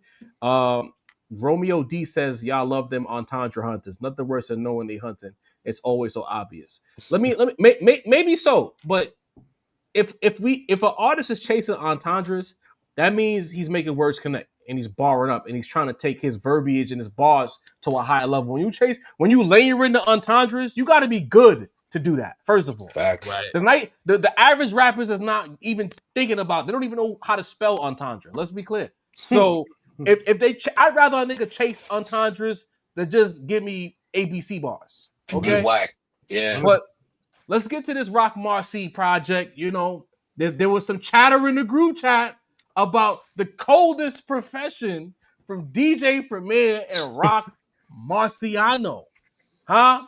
So, Danny the Balance, you and I are going to go. I'm going to go last. Well, you're going to go first. We're going to let these two hash it out. then I'm just gonna get out the way because I don't got too much to say about the project. So, Dini, real quick, what are your thoughts on this project? I'm terrified for this Nas Primo album. Whoa. Terrified. Terrified. Shout out to Rock Marcy. The ball work definitely was the carrier of this album. Them beats wasn't it, bro. I'm just gonna keep it a bean. It wasn't. Very Sin dry ready to fight you, loops. bro. Very dry loops. Yo, You Sin know, didn't even say a word. It was one long gripe. the mixing with the sample some other records. We know that it don't feel natural no more for some reason, bro. Like we just were talking about, like being in your element, making your music, not feeling forced, not feeling contrived. It sounds like he said, "Yo, give me the best shit you got." He said that, and that was the best shit he got. You know what I'm saying? Like I don't know what to say about that. Like I'm listening to other people in the realm. I heard just now what Pharrell did with the clips. You know, I heard just now what Alchemist did on Alfredo too. You know what I'm saying? Shit, take Scram Jones and the shit he just did with with Raekwon, bro. Like, is this on that caliber, my nigga? Don't do that. Don't do that. The with Ghostface, you mean? It goes, my fault. Ghostface. Like, my apologies. But still, I like that record. I like that record, by the way. I know that record get a lot of trepidation. That island by yourself. But I actually really like that record. But still, it just don't feel like Primo, bro. It don't. And my thing is, if it don't, like, if you're gonna bring me the old sandwich that used to be in the store that I used to love, like the Roy Rogers, you know what I'm saying? Remember the chicken from Roy Rogers? You're gonna bring that back? It gotta be fire, bro. Don't just bring it back because you know niggas love old Roy Rogers, bro. Like, it gotta hit, and I just feel like that production was not it. Rock did the carrying of that album. I actually think the album is pretty good because of the rapping. You know what I'm saying? What he needs to do, he needs to take them beats off. Shout out to Sin. Maybe slap some of them Sin beats on there and bring them shit to light. I was not feeling it, bro. I feel like I just been hard on Primo lately, bro, because that's just not what I want to hear. It didn't move me. I'm not going front. Roy Rogers is crazy, Dean. Yo, I remember that chicken, B. But yeah, like it just don't it's missing, bro. It's like, you know, it's missing some sazon in the adobo or something. It don't feel like Primo to me. It don't. Sazon, adobo, something, a little sprinkle or so. You know what I'm saying, my nigga? Some what's that, mama? What's that shit, mama? What the little season they got sent? You know what I don't know. He know. You know what I'm saying? I know Mama Wanna. That's a beverage. It's a drink, yeah. But it's missing something, bro. It's not good to me. I'm sorry. I don't want to be that guy, but it's not good. And then you can respond to Sin. I'm going. This is no project, bro. Like if you're old enough to remember Roy Rogers, you should be old enough to enjoy this project. That's how I'm feeling. Wow. If I gotta be an old nigga to enjoy the project, that tells you everything I need to know, bro. Now look, here's my thing. All right. I think we need to give up on expecting 90s Primo back. You know what I mean? Hard to earn Primo. Good Primo. Hard to earn Primo. Moment of Truth Primo. You know what I mean? The Sunrises in the East Primo. You know what I mean? The Primo that laced Biggie, Jay-Z, and Nas, you know, at the start of their careers. That Primo is goated, but also that was 30 some odd years ago. He's 59 years old. I'll repeat that. He's 59 and a half years old. He will be 60 on March 21st. I can't use that as an excuse, man. 60 years old, bro. There's a lot of people in their old age doing their thing right now. You know what I'm saying? Malice is 52. Who's 60? Who's 60 that's performing right now? I mean, obviously, Hov ain't too far from 60. I'm sure he dropped something to be fire. Nas in his higher 50s. Did you like the Slick Rick album? Which album? Did you like the Slick Rick album? I wasn't a fan of the Slick Rick album. Okay. Just too many bogey records on there. I thought the Slick Rick album was cool for his age because he's too many bogey. It was just too bogey for me. That's what I was saying. That was my real complaint with the album. So what I'm saying is we need the Primo from 30 years ago. We need to just accept that that's not coming back. You know what I mean? Now, Primo at a certain point around early 2000 into the 2000s, the aughts, he definitely leaned into his production style, his production formula, which was the kind of odd, sometimes off-kilter chops, the choppy style of beat making and production, obviously the scratches on the hook. That's what he's known for. That's his signature. And I think he delivered that on this project. Are these going to be some of the best beats that Primo ever produced? No. He's been in the game 35 years. You know what I mean? So we're not going to get that. But I think the production was solid enough and evoked enough of that classic Primo feeling to where I'm like, oh shit, I'm actually enjoying this.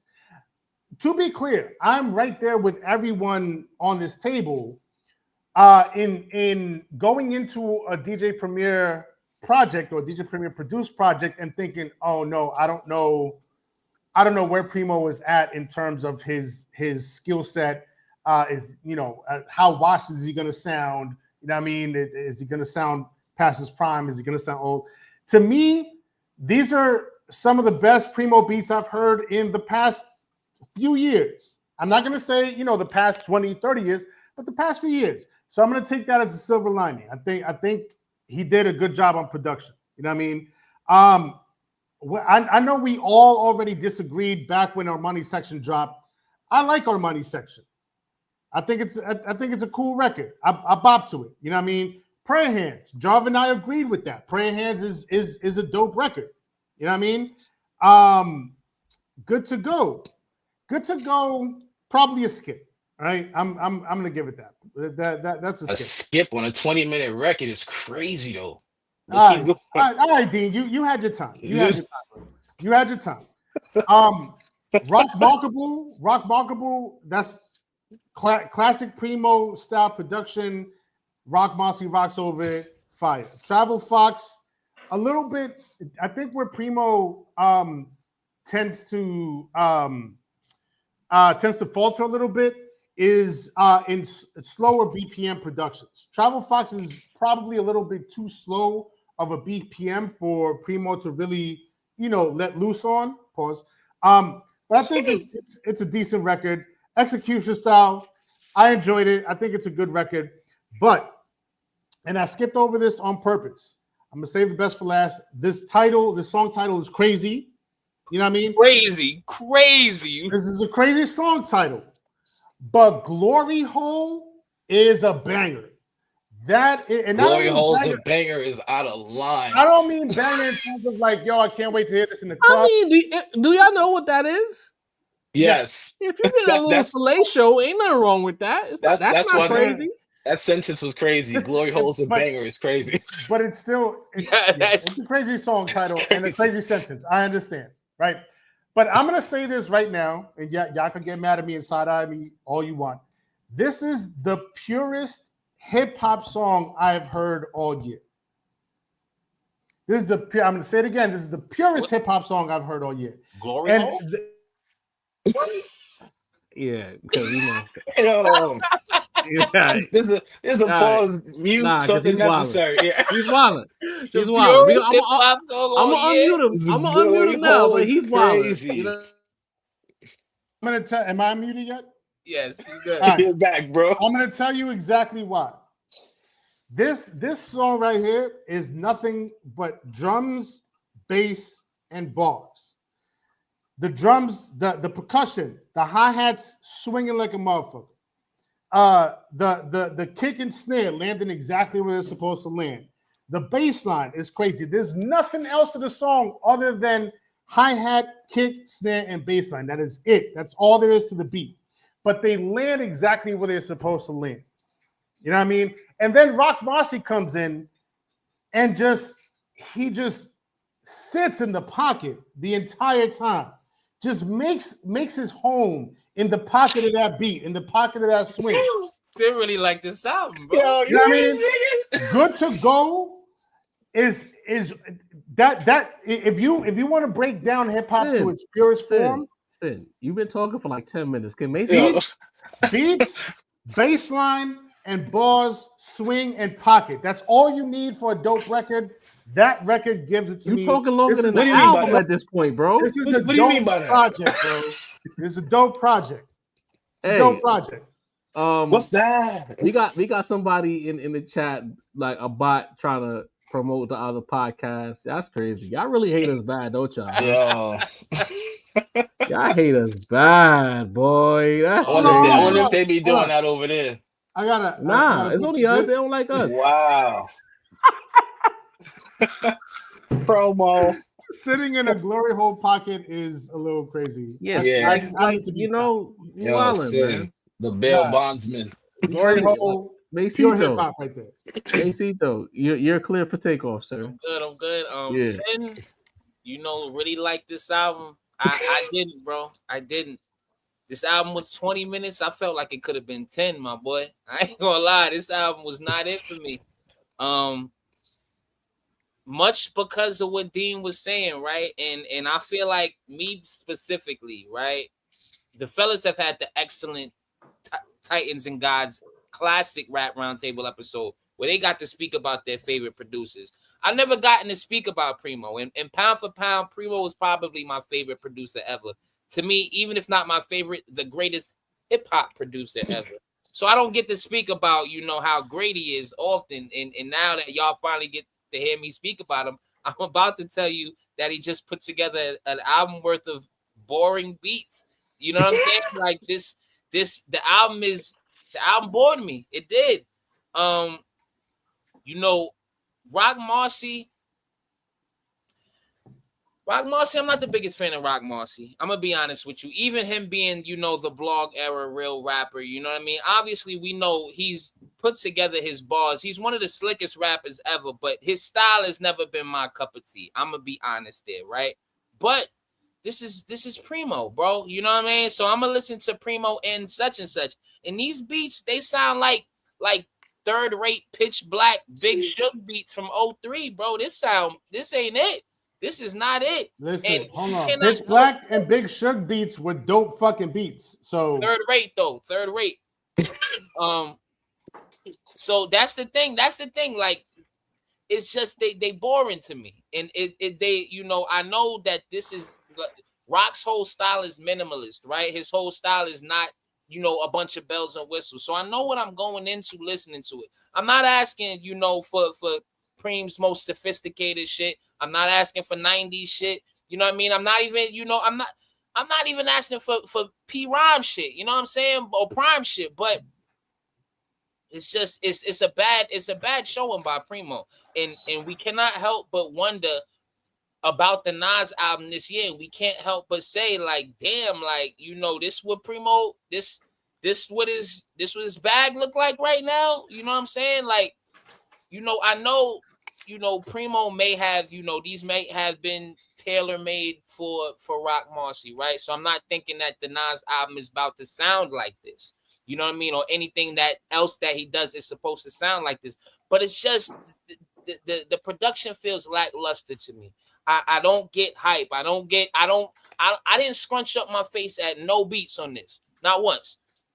That's minimum for a Primo beat. To scrunch up the face just a little bit.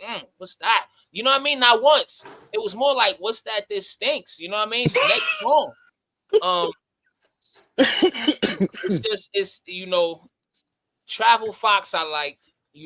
That was a joint for me. Armani section, I like that, right off early in the album. But after that, I could really do without the rest of it. You know what I mean? And y'all may, listen, I'm not the Rock Marcy guy, right? So y'all might be like, fuck what Mace talking about. I'm still fucking with this.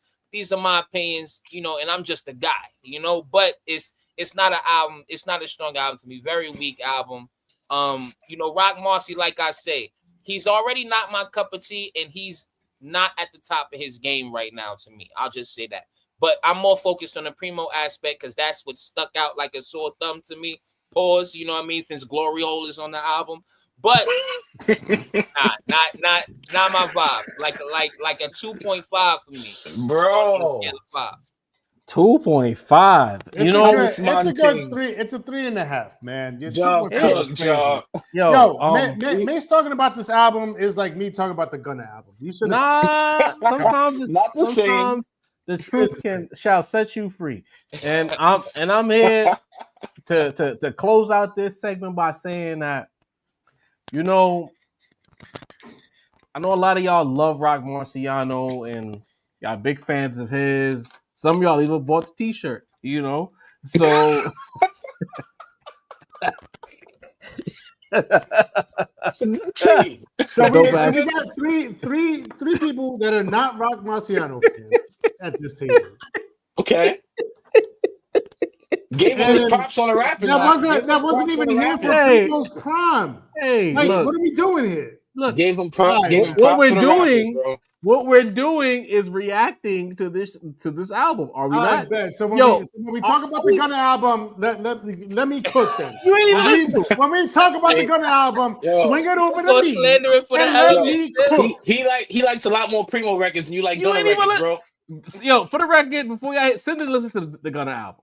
But I did listen to the Gunna album. You listen to all 20 of them songs. How about that? How about that? Not. There's no way in hell you listen to that shit. But stop the cap. Hey, look. I want to say this: Rock Marciano, great lyricist, but I don't feel like lying tonight. You know, at this point, like, why even rhyme on beats? Like the beats themselves were kind of, with the exception of Prayer Hands and Paul's Glory Hole, I wasn't impressed by anything on this album. But I really gotta ask the question now: what you rhyming on the beat for? Why pick beats? Just drop an acapella album at this point. So can you get that spam bot while I cook, please? Because they are unleashing on the Rap Round Table tonight, boy. They on it today. They piling us up. Ish. They went around the corner. They promoted around the corner, up the block. Now it's a shit that I don't even know about. You know what I mean? Wow. They really hate us. Yo, Iceberg, leave us alone. But I don't know why he rhymes on beats. At this point, the league, I'm putting it on wax. Like, if this is what we get from this guy, and that's what it's all about, I'm willing to say that the league has passed him by. All these other guys, all of his children, we're gonna say. You talking about Rock Marcy? Yep. Yep. All of his children have come through and they filled the void. They're doing it better. They're actually, this nigga since said he was in pocket. There was not one singular pocket that Rock Marcy was in on this album. If that was him in pocket, he might as well have been having sex with the lights off trying to find a hole, my nigga. Because there was no pocket. Find a pocket. Where the fuck the pocket at? You know what I mean? Not in pocket. Primo's beats. Y'all just keep showing me y'all not on the wavelength. I am so thankful to the Most High, whatever your religion might be. Y'all never listen to no jazz. Y'all ain't never listened to no Miles Davis, no John Coltrane. Y'all know nothing about jazz. We gonna keep coming up with excuses. Jazz pocket. Y'all know. Excuses why this shit is whack.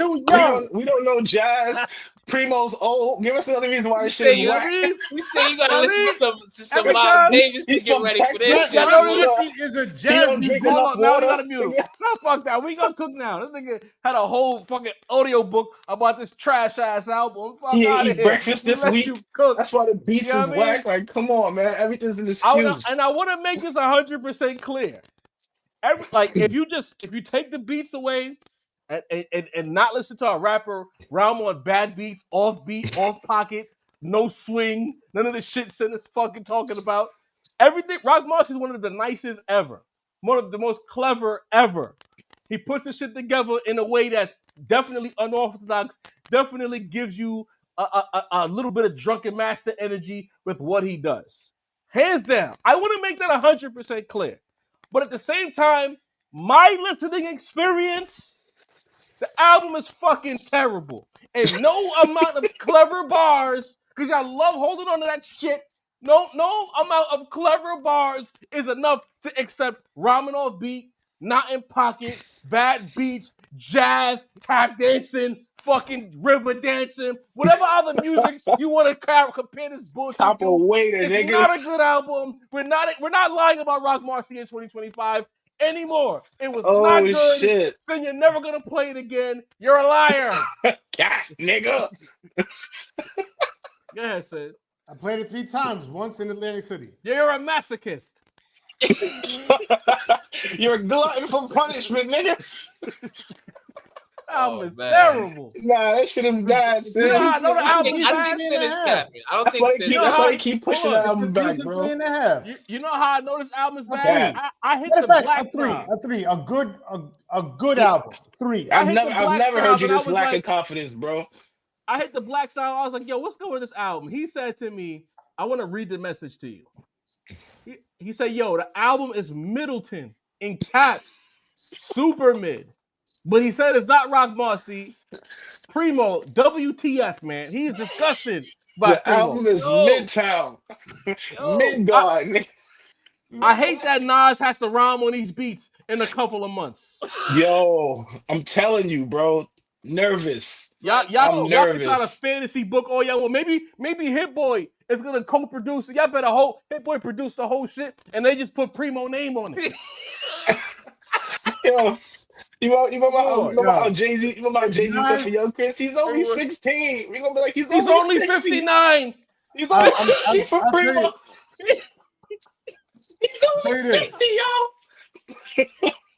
I'll tell you this. If Nas rhymes on the Rock Markable beat, I'm happy. If he rhymes over Glory Hole, pause. I'm happy. Nas will be in pocket. He'd be on beat. If he rhymes over Pray Hands, I'd be happy. You know what I mean? It's some decent beats. Niggas want to be the rap Miles Davis and shit. Get the fuck out of here, man. Nigga, not we not on the wavelength, son. Nah. We not on the wavelengths, man. I'm good. I gotta smoke whatever Sin smoked that one time to be on that for real. You know what I mean? That gas station, nigga.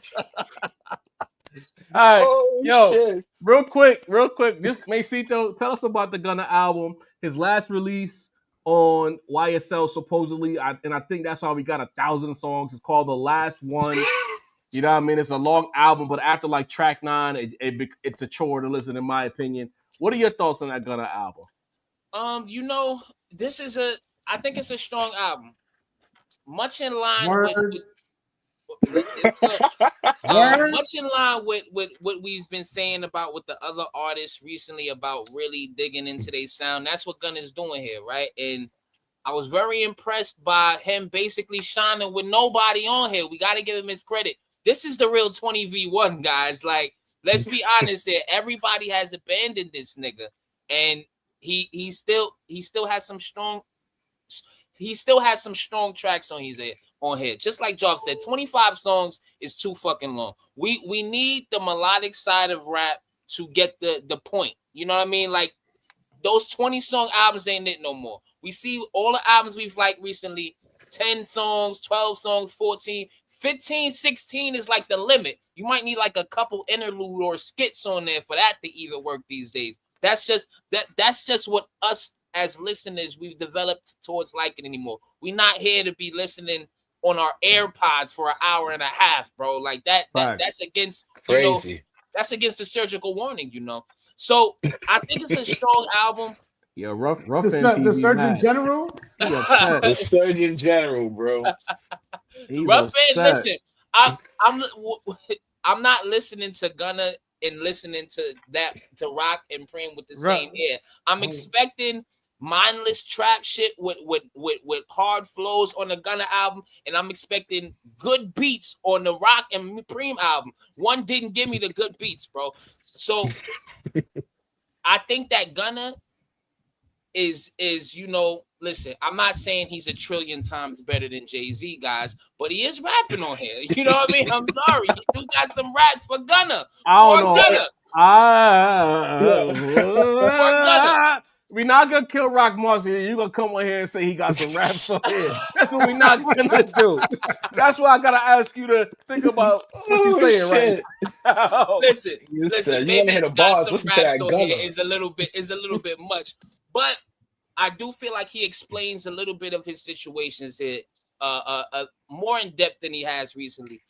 He got a couple bars going at Baby on here, which he's looking like the winner in that situation. He got bars going at Thug on here. He got the Burna Boy Wiz Kid back to back. Listen, You know, I know Ja was trying to push our boy towards the Flow Rider lane, but a Gunna might want to take that if he gonna have Burna Boy and Wizkid on the back-to-back joints, and they both hits.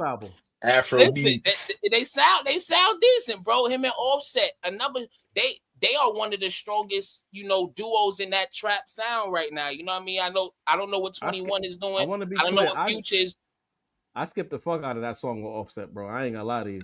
I feel like it's just as good as Pride of Them to me. Pride of Them's a little better than all right, bro. Pride. Yeah, it's a little I like it as good as Pride of Them. You know, listen, nobody wants to listen to 25 songs of Gunna. Let's be clear there, right? It took me about 3 days to listen. Jesus. So let's be clear there. This is not for the long listen. This is not for, you know, the reflection on your life shit, but Gunna gives you what Gunna is supposed to give you. It's joints that's gonna play in the car for the rest of the year on here. It's joints that if you do go outside, you're gonna hit a couple of these joints outside. If you got, you know, if you got a nice lady, it's a couple joints that you could play along with her. Gunna is doing his job on here, and that's what we just asking everybody to do.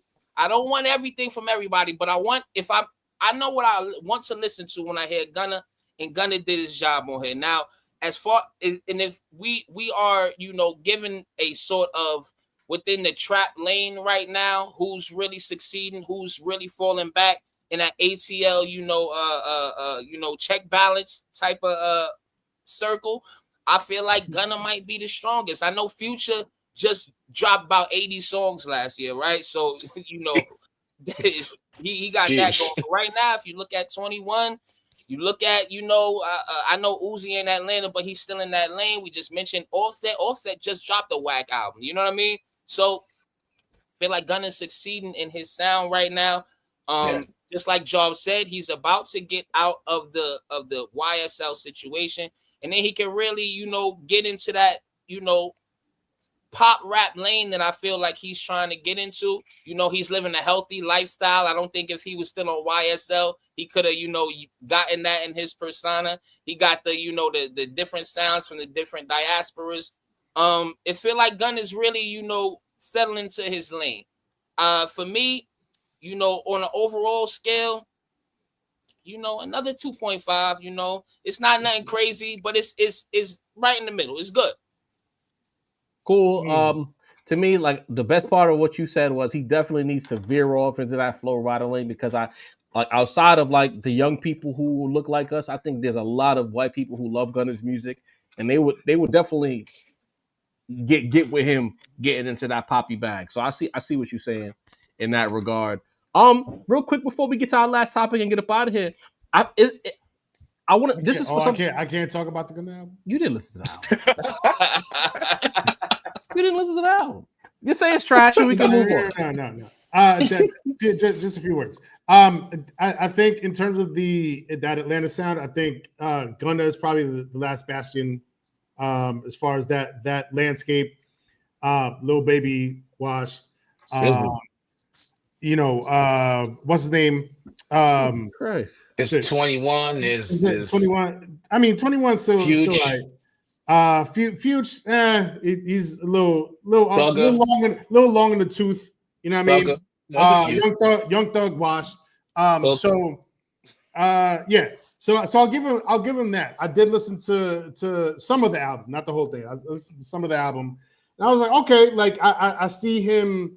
You know what I mean? Sounding fresh, sounding, you know, rejuvenated. Some of the beats was fire, but I mean.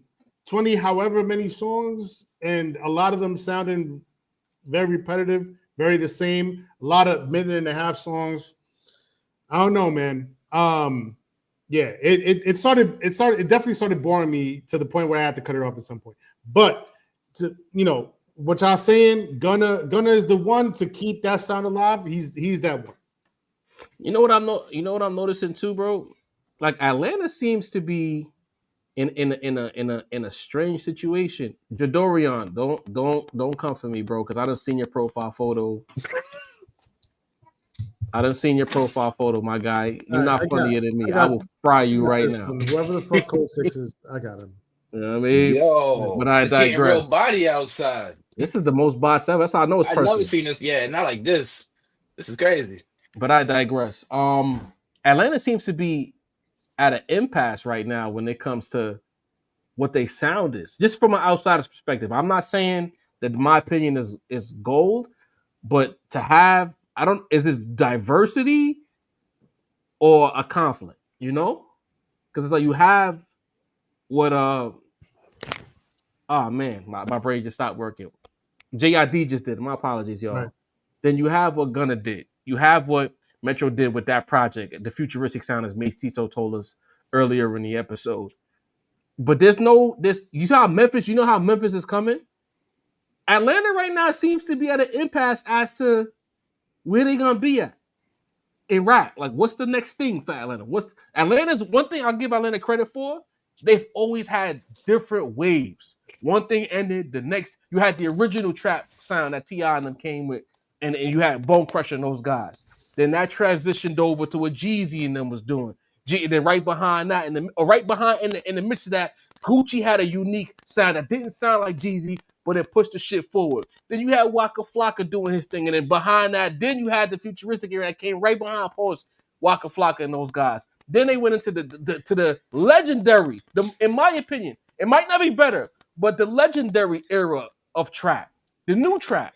And they dominated. They dominated with that sound so much that when you would watch movies and you get into the Hollywood of it all, and they would show black people in black neighborhoods, they were spamming them trap jumps. You know what I mean? So I'm trying to wonder now, where are we at with this whole situation as far as where is Atlanta gonna go? What's the next thing for Atlanta sonically? What's the next play? Or if they've gotten so successful that they've created so many avenues and there just never will be a unique Atlanta sound anymore. I'm curious. It's very interesting to see. They always have a New York problem now because it's so many different lanes coming out of Atlanta that you don't have the distinct to where now you see how we glommed on to Griselda because they did something that we like, that we remember. That all of a sudden Metro did a futuristic era album because they clearly searching for something or they want something to be the predominant thing. I see posts on social media about Atlanta. Even the Atlanta club scene is weird because nobody dances anymore. Nobody's getting lit. Everyone's standing around being cool and shit. And it's very interesting to see. Right. Because a lot of because what you mentioned, a lot of the young people, they kind of venturing in that Cardi sound, that Homicide Gang, Ken Carson type of rager vibe. But that hasn't caught on with the mainstream. So like the young kids out there are rocking with it, but it hasn't caught on to the rest of us like the trap sound did. I don't think Atlanta wants that to be their sound though. They're represented. It's kind of garbage. Right. I ain't gonna lie to you. Kinda? Yeah. I don't even listen to Cardi like that because to me that's not musically endearing. That's clearly it's very niche, if you will. You know? But let's get to our last topic so we can get up out of here. And that is, of course, Esso from Bag Fuel saying that hip hop needs Drake. Hip hop was more fun with Drake, so on and so forth. He was courtside at the games. He brought out the horrors. These are his words, not mine. So on and so forth. He's saying that Kendrick is doing the artistic shit, but essentially Drake got it lit. Macito, your thoughts? Man, oh man. This is why we get made fun of, bro. Like, I'm not gonna lie. Like we as in New York.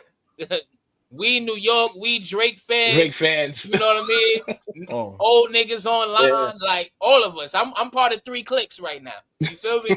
But this is why, right? Because you mentioned a lot of things, right? You know what he didn't mention? The music. He didn't mention no song. He didn't mention about wishing Drake dropping joints. Like that's the thing, right? Because forgive me, fellas, y'all here. You know what I'm saying? I'm capo with an embassy. Isn't Drake still doing all of those things? Right? Wasn't he Jaw? Didn't he just hurl insults at D Rose at the Toronto game? Didn't that happen? Yeah. You know what I mean? Wasn't he gambling in the middle of an empty club scene? Didn't we see that, bro? You know what I mean? Like, what's going on with the OVO faction here? I know we're supposed to defend him, but this looks crazy, right? It looks a little Esso, forgive me because I'm a fan, but it looks a little weird, bro. It looks a little dick riderish, bro. You know what I'm saying? Like, it's like I don't understand how I think what Esso wants to really, he's not really saying it with his chest here. Because Drake, like I said, Drake is still doing all those things. And if you ask me, while Kendrick is the clear number one with a bullet, Drake is, by default number 2, right? Because nobody, we still talk about him all the time. He still got the charts everywhere. J. Cole is still hiding in the basement. So he's still number 2, bro. You know what I mean? So it's like, all right, Intercontinental Championship wasn't bad. The Honky Tonk Man is a legend. But it's like, so the thing is, big on the honky. You know what I mean? Honky Tonk Man pretended to be Elvis. Say about that. Talk about it. So it's like, I think Esso ain't saying it with his chest. What he really don't like is Kendrick and that vibe being number 1, because Drake is still here. Drake is still doing everything. What you saying is you don't like the other element being introduced. That's what it sounds like to me. And that Esso don't really want to say it what he really means, because I feel like the entire public, Kendrick and Drake fans alike, were a little flabbergasted because Drake, he's still here, man. He's still doing all of this stuff. I still see him every day on the timeline, bro. Still here. Oh, you stopped? You done, Mace? What happened? You muted. Oh, Mace, you muted. I didn't mute him. My fault, y'all. My fault. No, y'all. I thought the rest of y'all was gonna cook on this. Listen, I can cook up. How you gonna mute yourself? You ain't even pass the ball to nobody. You just threw the shit out of sense, Mace. I'm like, huh? Dini, your thoughts, man? I don't think he's talking about nothing but just like the vibe in and of itself. I don't think he's talking about music. I don't think he's talking about lyricism or nothing. I think he's talking about going outside. You know what I'm saying? The genuine atmosphere of being outside. There was an atmosphere when Drake was running the clubs. It was a different atmosphere. It was a more litter atmosphere. You get what I'm saying? As far as catching a vibe. Maybe he's speaking of in terms of, like, Kendrick's not exactly the vibe guy. He makes great songs and all that, but he's not like, Kendrick's not packing up the spot with hoes. You get what I'm saying? Like, if you're a nigga that's going outside for the hoes, like, I just think that's the mentality Esso was coming with. I don't think this is about music. I don't think this is about like hanging out with your niggas with the type of music. It's about going to the clubs, the ladies, the drinking, the Drake setting the vibes with the fucking texy rap quotables, you know what I'm saying, that you can whisper in the joint's ear and start an energy vibe and stuff like that. I think that's what he's talking about. This don't feel like music. This feels like, joints were just happier when Drake was. That's what it feels like. Joints were just more excited. The club was more energetic. The vibe and the vibe. The build around the whole this outing. I think he's talking about outings. I don't think he's talking about rap music. I think it's just the experience of being outside, clubbing, spots, summer lounges. Drake used to bring the joints out. He just don't got the energy no more. That's a fact. I had to just put the chat in subscriber mode because the thing is, the bots is botting. This is the crazy. Most hellacious botting. You know what? You're doing something right when you piss somebody off enough to bot your chat for almost 30 minutes straight, and then you promoting the shows that you think that we're in competition with. We've told y'all so long ago. We in our own lane now. We in a whole different universe. We in the MCU. We not in the DCU no more. Like, you could throw these things. You could throw those names up. We wish all of those shows nothing but the best. We don't care. I actually forgot about the subscriber only mode. And then I thought about it because I saw a couple of our other brethren, shout out to the Curtis King, shout out to the Company Mans, who probably deal with similar things. And they set their chats to subscriber only, So shout out to them for giving us a game by accident. And shout out to me for remembering it well after the fact. Sincere the Rap Snob. Esso says the game needs Drake. Your thoughts? Do I really have to give my thoughts? Yeah, you do. Yeah. Okay. Talk. Sure. Esso's bugging. But everybody knew I was going to say that. I think. So I for the past 10 minutes or so while Mace and Dina were cooking, I've been on Google or whatever trying to find Esso's age. I can't find it nowhere. But he doesn't look like a young man to me. He looks in our age range, probably closer to me than anybody else on this table. And to look at hip hop as an intersection of vibe and hordes. You know what I mean? Because that's basically what he's getting. That's all he mentioned. Outside. That's outside. That's all he talked about in this segment. You know what I mean? At least in the clip. Mm-hmm. You know what I mean? If you really love this shit, you know what I mean? Obviously, vibe is an element. Sure, horrors are an element.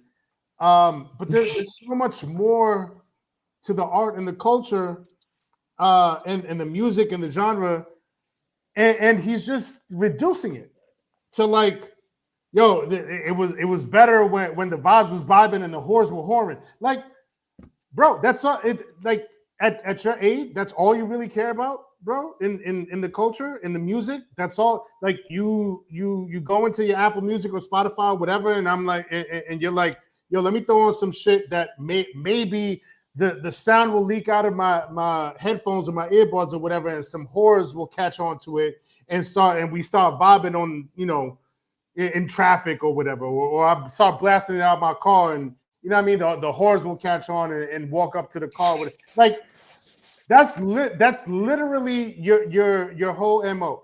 That's your main interest. It's sad to me. You know what I mean? And even when I look at the younger generation, like I look at it and I'm like, all right, it's kind of sad, but I get it because I was there too. You know what I mean? And getting the vibes right and going out and, you know, it means find them some HOEs. You know what I mean? That was part of the, you know, but that was part of living. But I look at Esso and I look at his face and I'm like, I know you're past that stage, bro. Like I know you're past that stage. Like why is this still your number one concern when it comes to hip hop? I don't understand it. I don't understand it. Get yourself, you know what I mean, a little Kendrick in your atmosphere. Get yourself a little, you know what I mean, throw it back to the Tribe Called Quest, throw it back to, you know, if you never rocked to know Mos Def and Kweli and Common and Black Star, maybe give it a spin here and there. You know what I mean? You might find another vibe that might fit your age a little bit better, but like, you know, seeking out Drake vibes at the age that you're at, bro, like, grow up, man. I guess, you know, and I want to just respond to this real quick before I move on, because I don't understand why they keep putting this out here. Rough End TV says, why do NYC MCs feel like they pander to Drake?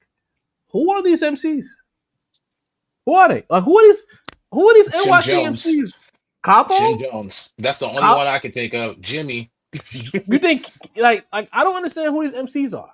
Nas don't do it. Cameron makes fun of everyone. Cam don't need Drake. Let's put it like that. If Drake has a bag for Cam to show up at the Apollo and do some Dipset tribute shit, Cam is not saying no to money. But at the same time, there's no artist that needs Drake.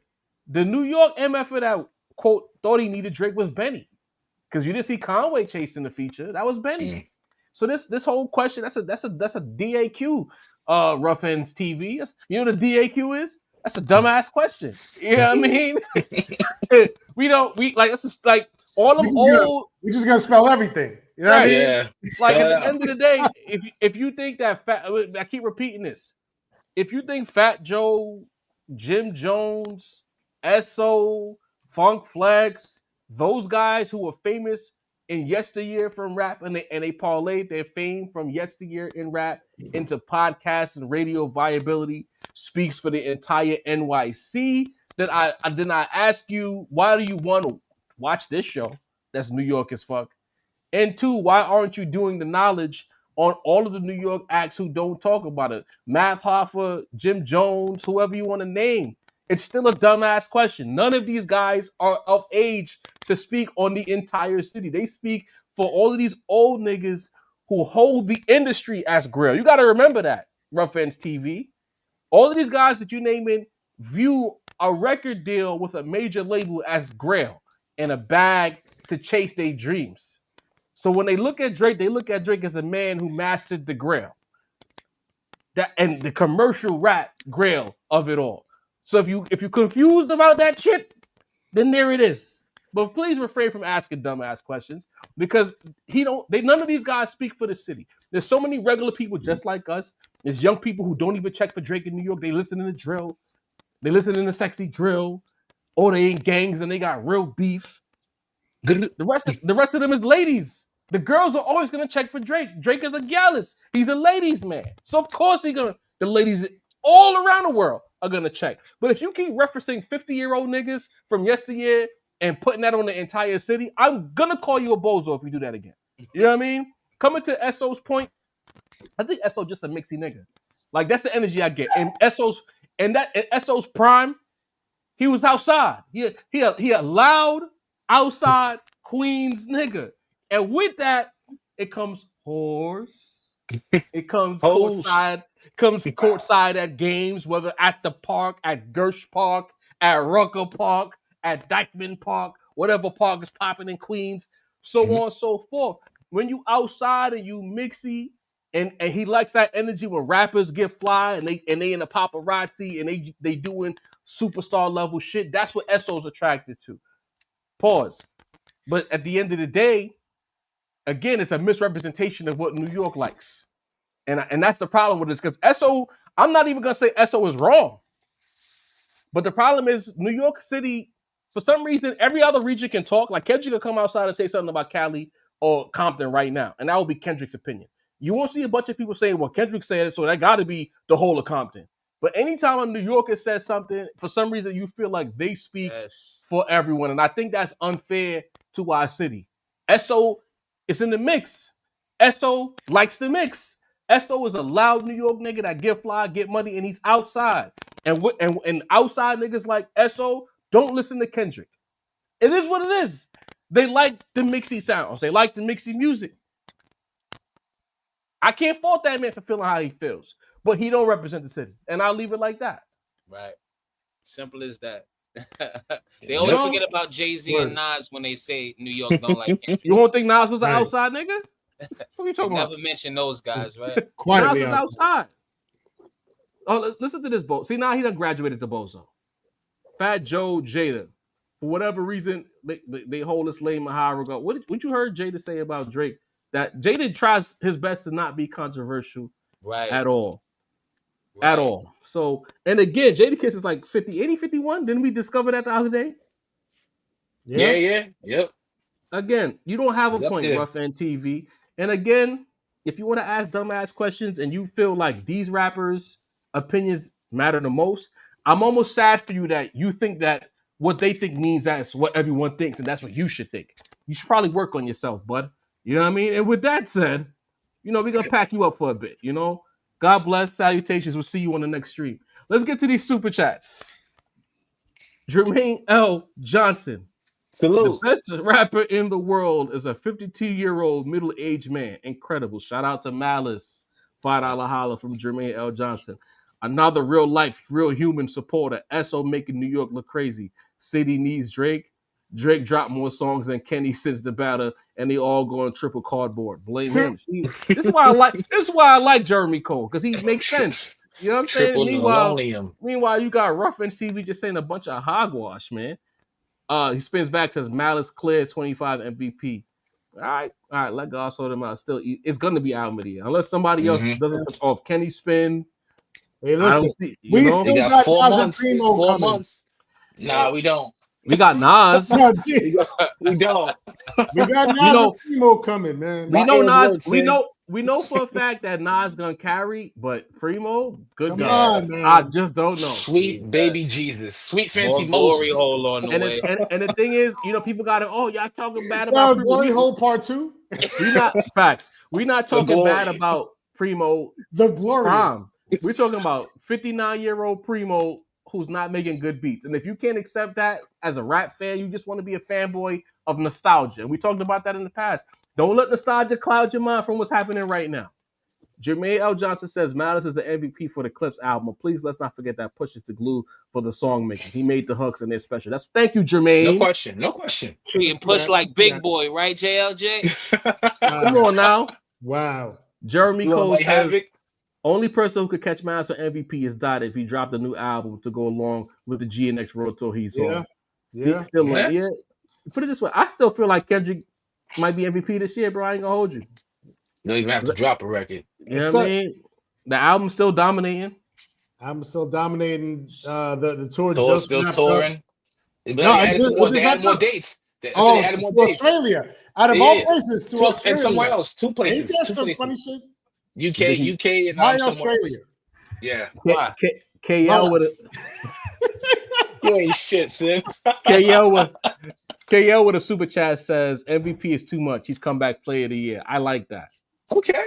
Not a bad take. Most improved. Ariel Smoke says, is JID still signed to Dreamville? Yes, he is. Yep. I'm not reading that. Never changed. Yeah, man, of course. BTG says his MVP rankings are Malice 1, Freddie 2, Tyler 3. Tyler, get him out of here. Yeah, Tyler's been rough, man. Smoke says Mason still ain't recover. Wow, for Meet the Grams. I sleep to Meet the Grams. That's a fact. If you I hear that beat, I get angry. That's scary, Ariel Smoke. What happens when you have some company over? They want to hear that too? Come on, man. KL says, who are the 5 MVPs you guys have for the 2020s? We'll post it in our community. Make sure you tap into that. That could be a topic. Huh? That could be a topic. Revisiting our past MVPs? Yeah. We got an in-studio. No, my bad. You're right. The ones that we've already done. All right. Right. Yeah, I got it. Crook with a $5 holler says the year is not over. Come on, gentlemen. Salute. That's what we say currently. Right. Currently is a key word here. Don't get lost in the sauce. Zig says JID's rapping is dope. Project is nice. Got a couple of tracks that's repeat worthy, but it's in 3rd place rap album of the year. Clip still got it by a smidge. Yeah, Clip's got it by more than a smidge, but shout out JID, strong project in my opinion. This was a track. This is not a super chat, but Rodrigo said y'all don't know nothing about the futuristic black boy, white boy swag era from 2008 to 2011 here in Georgia. I want to make something clear. We love the music that came out of that era, but y'all fits was garbage. I'm sorry. You know what I mean? The fits was not good. Those are bad fits. Anyway. Nasty work. KL Spitzback says having elite ball work in your 50s is different from elite production in your 50s. Hip hop and R&B is way different. Times and tunes change. Primo has his niche, a unique sound. It is what it is. Fair play. Thank you. Fair play. Diplomatic of you. Whack is whack though. Ariel Smoke says, good head from a baddie is always welcome. This guy is a terrorist, bro. GR says, where's Kojo? Y'all get I don't. That's UMG trial vibes. We'll talk about that in the in-studio. Cam Porter, you know you do something right with other platforms, so I spam in the chat for promo. Keep going. Facts. Talk about it. But the thing is, they're trying to bury the lead by not promoting themselves. That's the funny part. But we know who it is because they bought their subscribers and their views already. So we know you got money to blow on bot activity. Matter of fact, we didn't start getting our chat botted until we called out them niggas in their chat for buying views and subscribers. Just saying. Cam Porter with a $5 holler says Preem beats about a C+ to a B right now. It's hard to live up to the classics. We're not even asking him to do that. We're not asking for that, bro. Just make the music sound good. I'm not asking for B. Like part 2. C+ to B. I'm not mad at that. Okay. There's some C+ beats on there. There's some B beats on there. Fair play. Cam Porter says Esso speaks like he's part of the 10% sometimes. That's that New York in them, bro. New York is we really sick in the head with certain things, you know. That's a fact. Jay with a $20 holler says best pod in the game. Thank you. That's what the game to be. You know the vibes. Both right. T Matt with the 20 for the love. No words, just for the love. Oh my God. LT with the $10 holler says sometimes we think super producers could give anyone heat. Nas didn't sound the dopest on Ye, Timbo, Dre, or Pharrell's. When they get with Pete Rock, Large Pro, Primo, it hits different. Hit Boy surprised us. We'll see. Yeah. LT, we hope you right. God damn it, we hope you are right. And the last thing I want to do before I get up out of here is just look at our poll. I said, is Malice the rap MVP? After 406 votes, 83% says yes, 17% says no. So as of right now, the large majority believes that Malice is in fact your rap MVP. How many? You remember last time it was 83-17? What happened? You remember what happened last time? That was 87-13. 87-13. My apologies. Yeah. I forgot that. How many votes? 406. 400 and something. Yeah. There's 435 in the chat right now. That's damn near everybody. They all essentially pulled out real humans. You see. You know what I mean? No bots. No machines. No Terminators. Like, those wasn't really bots. That's just your burner typing over and over. I know that's different burners though. Different. Then you got how many email addresses do you have, man? On Google, you can make countless, bro. Yo, I know somebody with a few actually. How much time you got on your hands to make all them email addresses? I done blocked every single one. You'd be surprised what niggas could do with their time. Christ, man. A loser will be a loser, bro. At that point, go find love, man. Rub some ass, man. Get a joint. D-Need the Balance. While you're here, take us home, man. Salute to the whole fucking chat. We got 470 y'all in here. Hit the like button. If you haven't subscribed. Tell a friend to tell a friend. We out here cooking for y'all, so you know what it is. Shout out to Jarvie, the motherfucking point guard. Sincere, the rap snob, aka the rap fucking pod god, subbing on the fucking assist like nobody's business. Shout out to Macito, giving you the current events, the old school, the new school. Need to know this, all that good shit. I'm dealing the balance of the force with our powers combined. It's the Rap Roundtable, Monday Night Raw on the birthday of hip hop. Happy birthday, hip hop! 52 years old. Nice. Y'all know what it is. Y'all know what it is. Thank you for rocking with us on Hip Hop Day. Y'all know what the fucking vibes is, man. We love y'all. We out of here, gang. Peace. Log in with the rap.